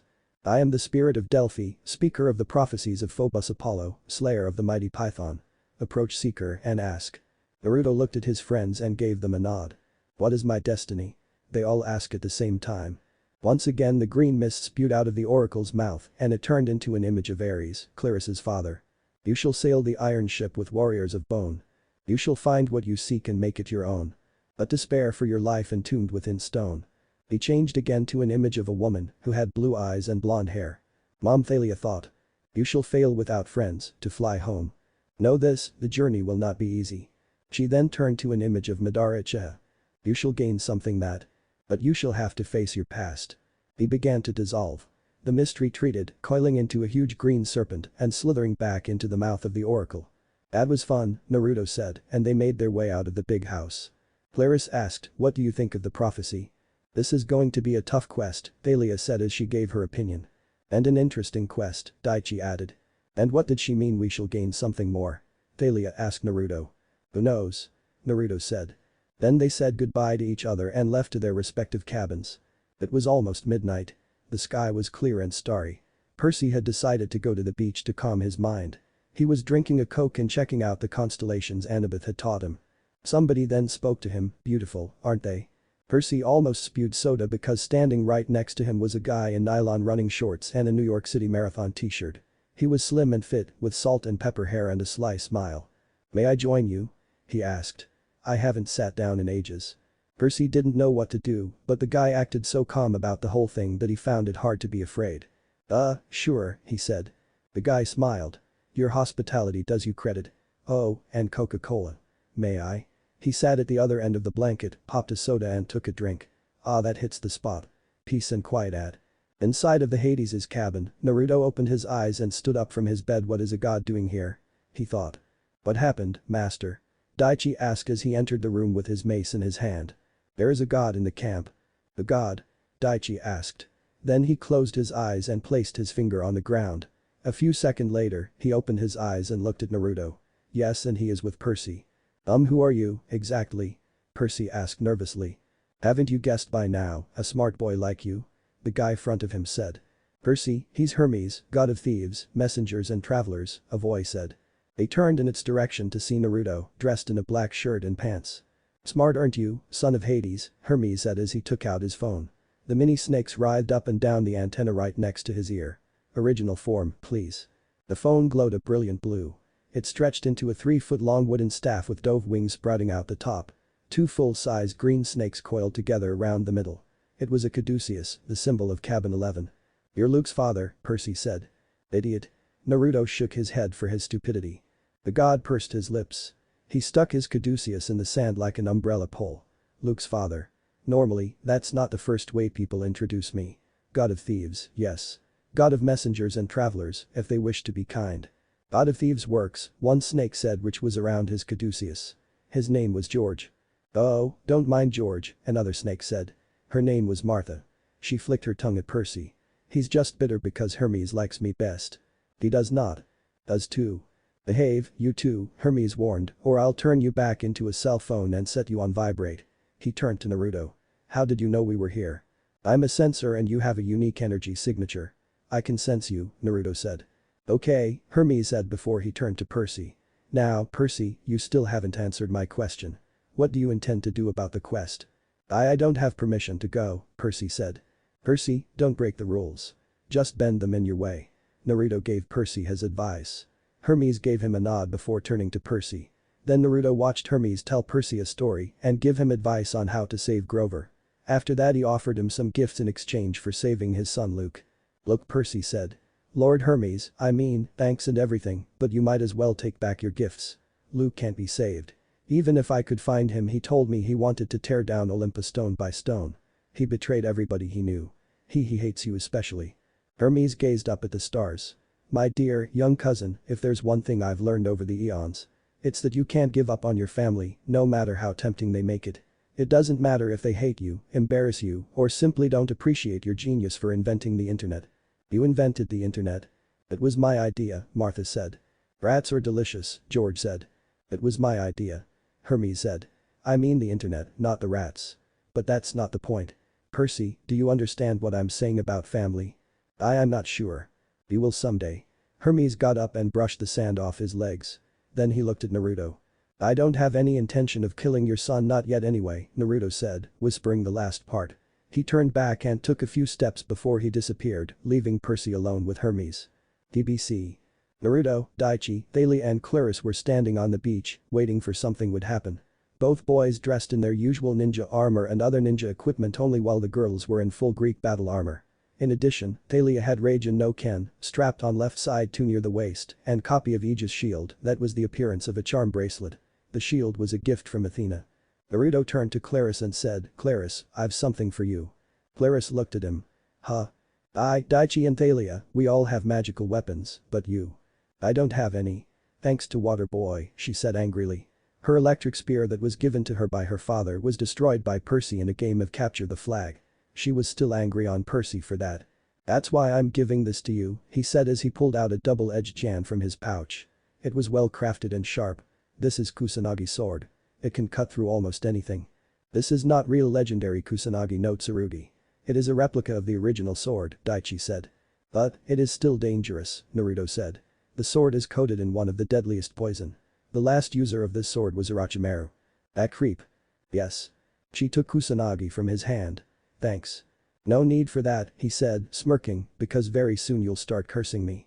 As soon as he said that, the swords turned into a large white snake. It opened its jaws, revealing 2 fangs and bit into her wrist hard as she cried in pain. It injected deadly poison in her body. A large amount of blood flowing through her wound, her vision started to blur. Clarus. Thalia shouted, but before she could run at her, Naruto caught her wrist. Don't, he said. What? She shouted angrily. She couldn't believe it. He wanted to let his friend die. She will die if we didn't help her. Don't do anything. The sword is testing her, Daichi informed her. The snake started to grow brightly. Looks like she has passed the test. Clarus fell on the ground. She was panting, but feeling better much than before. Her vision had also become normal. She lifted her arm and looked at the wrist where the snake had bitten into her. There was no puncture wound. Instead of there was a snake tattoo. Naruto suddenly took step back to avoid Clarus's punch. Calm down, Clarus, he said. Calm down. Calm down. She shouted. She threw another punch at him, which was just passed through him. What the hell was that? The sword was testing you, he said, avoiding all her punches by phasing through them. The snake tattoo on your wrist indicates that you have passed its test. What? She said before she stopped punching him. She took a deep breath to calm down herself. What do you mean? Now you are the owner of the Kusanagi. You can call it any time, he said. And it has also given you immunity of most of poison. Then why didn't you tell me this before? Because it was fun to watch. Clarus threw another punch that hit Naruto's jaw, but it did nothing. He didn't even feel it. Warn me next time, she said before turning her back. She summoned Kusanagi back in her hand to look at it closely. Anyway, thank again for the sword. It is beautiful. Suddenly, there was a loud noise before a strangest ship they had ever seen rose from the bottom of the water. Its deck plated with iron. In the middle was a trapezoid-shaped casemate with slats on each side for cannons. A flag waved from the top, a wild boar and spear on a blood-red field. Okay, I didn't expect that. Daichi said with blinking stupidly. The CSS Birmingham. Clarus read aloud the name of the ship that was on its side. Oh, it must be from the Civil War, what a piece of junk. Then, time to repair it, Naruto said as he walked forward. He lifted his both hands, putting them together in a cupping-like motion. A bluish ball appeared in between his hands. Arc of time. Restore. He threw it at warship. The ship started to repair itself and within a minute there was a brand new warship in front of their eyes. Thalia, Clarus, even Daichi's jaw dropped on ground after watching this. Wow. Thalia said. Daichi said, well, it will look more badass in black. Clarus nodded her head. Naruto looked at Daichi before pointing his finger at the ship as a small black sphere materialized over the tip of it. He sent it at the warship to change its color to black. The warship now looked most likely a ghost ship because its black color and pinch black aura that the ship was releasing. Now, this warship only needs ghosts or zombies to become a real ghost ship, Thalia said. We shall be your crew. Sirs and madams. An undead Confederate soldier said as he came out of the ship. He was in gray uniform. Naruto turned to Thalia and said, looks like your wish has been granted. I need a double cheeseburger with extra sauce and a cola, she said. She noticed everyone, even undead, was looking at her oddly. Well, I tried. With their great efforts and help of both Poseidon and Hermes, Percy, Annabeth and Tyson were able to sneak out of the Half-Blood camp and succeeded to get on a cruise ship, Princess Andromeda. It was a huge ship. The white hull was at least 10 stories tall, topped with another dozen levels of decks with brightly lit balconies and portholes. We need a hiding place, Percy said. Somewhere safe to sleep. Sleep, Annabeth agreed wearily. They explored a few more corridors until they found an empty suite on the 9th level. The door was open. There was a basket of chocolate goodies on the table, an iced-down bottle of sparkling cider on the nightstand, and a mint on the pillow with a handwritten note that said, "Enjoy your cruise." "I'll be next door," Annabeth said. "You guys don't drink or eat anything. You think this place is enchanted?" She frowned. "I don't know. Something isn't right. Just be careful." They locked the doors, but they never noticed a raven watching them from a distance. Tyson crashed on the couch. He wrapped up his oilcloth and passed out while Percy lay on the bed and stared out the porthole. A few minutes later, he fell asleep and stared dreaming. Percy found himself standing in a cavern at the edge of an enormous pit. He knew the place too well. The entrance to Tartarus. And he recognized the cold laugh that echoed from the darkness below. If it isn't the young hero. The voice was like a knife blade scraping across the stone. On his way to another great victory. Percy wanted to shout at him, but a familiar voice cut in. "Leave him alone, Gramps," Naruto said as he appeared beside Percy. "You?" Kronos shouted. "I'll never forget my humiliation, son of Hades." "Whatever," Naruto said, snapping his fingers as Percy found himself another place. The place was completely white. There was no wall or flooring, there was nothing other than white color. "Percy," Naruto said to catch his attention. "I know you, Annabeth and Tyson are outside of the camp on ship Princess Andromeda. Just be careful because Luke is also there." Then he disappeared before Percy could ask anything to him. Suddenly the scene changed again and Percy was in a cave Grover's bedroom prison in the Cyclops' lair. Grover was sitting at the loom in his soiled wedding dress, madly unraveling the threads of the unfinished bridal train. "Honey pie," the monster shouted from behind the boulder. Grover yelped and began weaving the threads back together. The room shook as the boulder was pushed aside. Looming in the doorway was a cyclops so huge he made Tyson look vertically challenged. He had jagged yellow teeth and gnarled hands as big as my whole body. He wore a faded purple t-shirt that said World Sheep Expo 2001. He must have been at least 15 feet tall, but the most startling thing was his enormous milky eye, scarred and webbed with cataracts. If he wasn't completely blind, he had to be pretty darn close. "What are you doing?" the monster demanded. "Nothing," Grover said in his falsetto voice. "Just weaving my bridal train, as you can see." The Cyclops stuck one hand into the room and groped around until he found the loom. He pawed at the cloth. "It hasn't gotten any longer." "Oh, yes it has, dearest. See? I've added at least an inch." "Too many delays," the monster bellowed. Then he sniffed the air. "You smell good. Like goats." "Oh." Grover forced a weak giggle. "Do you like it? It's eau de chèvre. I wore it just for you." "MMMM." The Cyclops bared his pointed teeth. "Good enough to eat." "Oh, you're such a flirt. No more delays." "But dear, I'm not done." "Tomorrow." No. 10 more days. 5. "Oh, well, 7 then. If you insist." 7. "That is less than 5, right?" "Certainly." "Oh yes." The monster grumbled, still not happy with his deal, but he left Grover to his weaving and rolled the boulder back into place. Grover closed his eyes and took a shaky breath, trying to calm his nerves. "Hurry, Percy, Naruto," he muttered. "Please, please, please." On the upper top deck of the ship CSS Birmingham, Naruto was sitting in a meditative position. Beside him was Chimera. He had the head of a lion with a blood-caked mane, the body and hooves of a giant goat, and a serpent for a tail, a 10-foot-long diamondback growing right out of its shaggy behind. He looked more feral and powerful than before with his new, darker skin and blood-red eyes. Naruto opened his eyes. "Idiot. What happened?" Thalia asked as she came on deck with Daichi and Claris were following behind her. Claris asked, "And who is this idiot?" Naruto stood up and turned towards them as Chimera stood beside him. Percy is an idiot, he said. Clarissa's right eye twitched in annoyance at hearing Percy's name. What he did this time? The Annabeth and Tyson, they all are outside of the camp. What? Yes. They all are on the cruise ship Princess Andromeda, which is filled with monsters, Naruto said, shocking both Clarissa and Thalia. As for Daichi, he didn't care about it. He turned towards Thalia. Another thing is Luke is also there.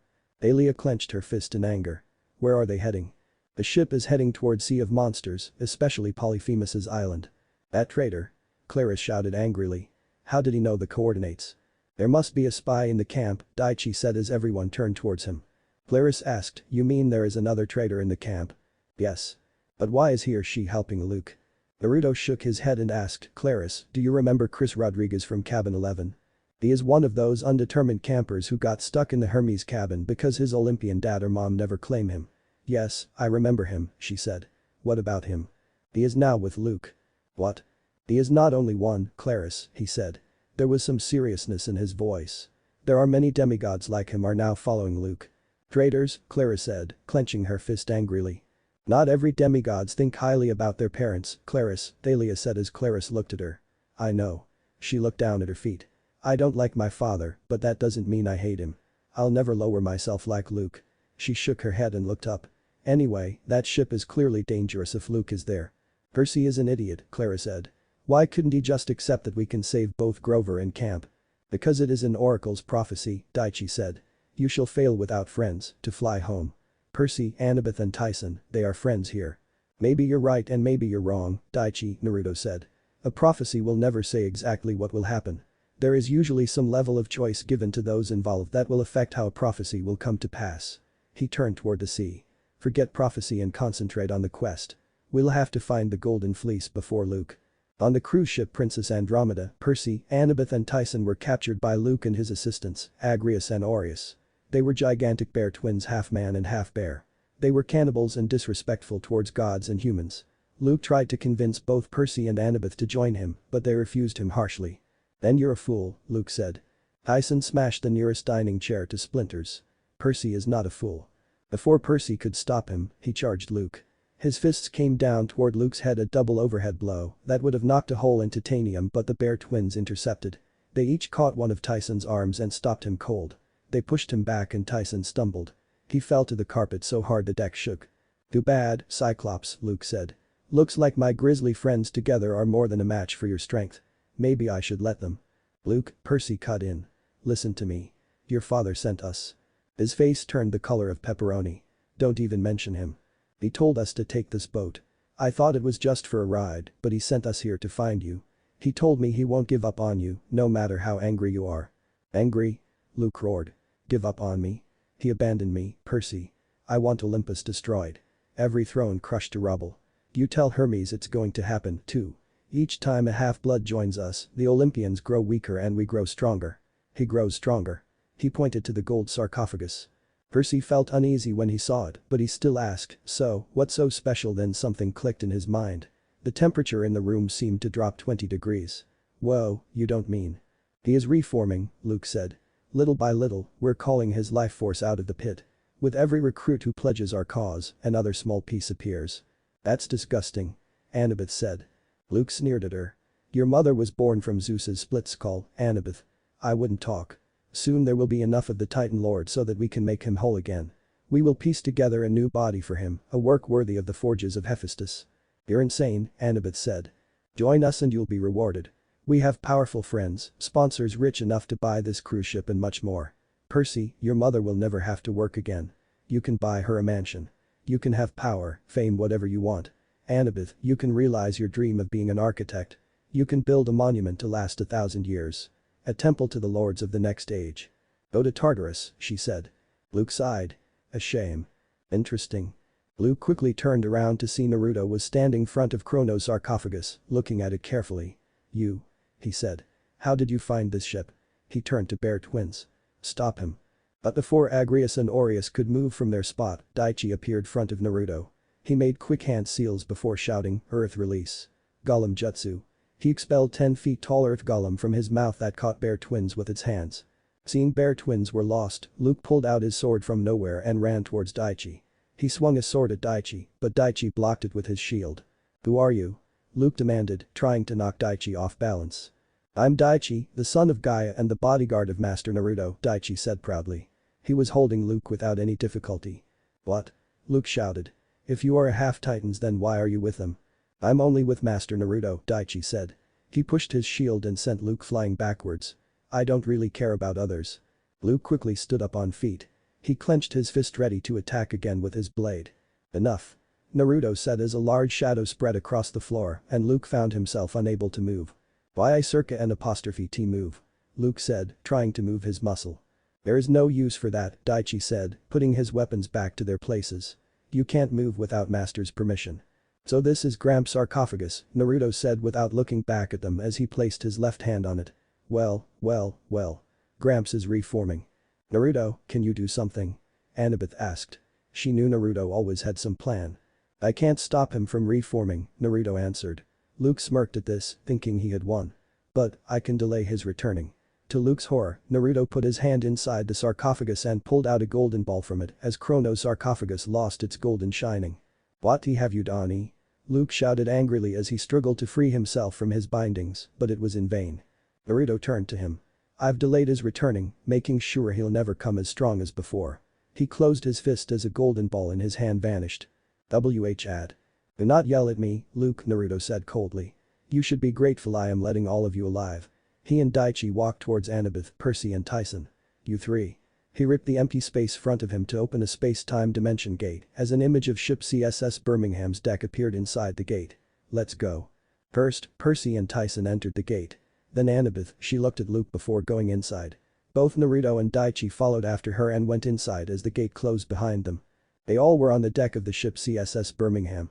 The ship was riding low in the water like a submarine. Welcome to CSS Birmingham, Daichi said. What you were thinking?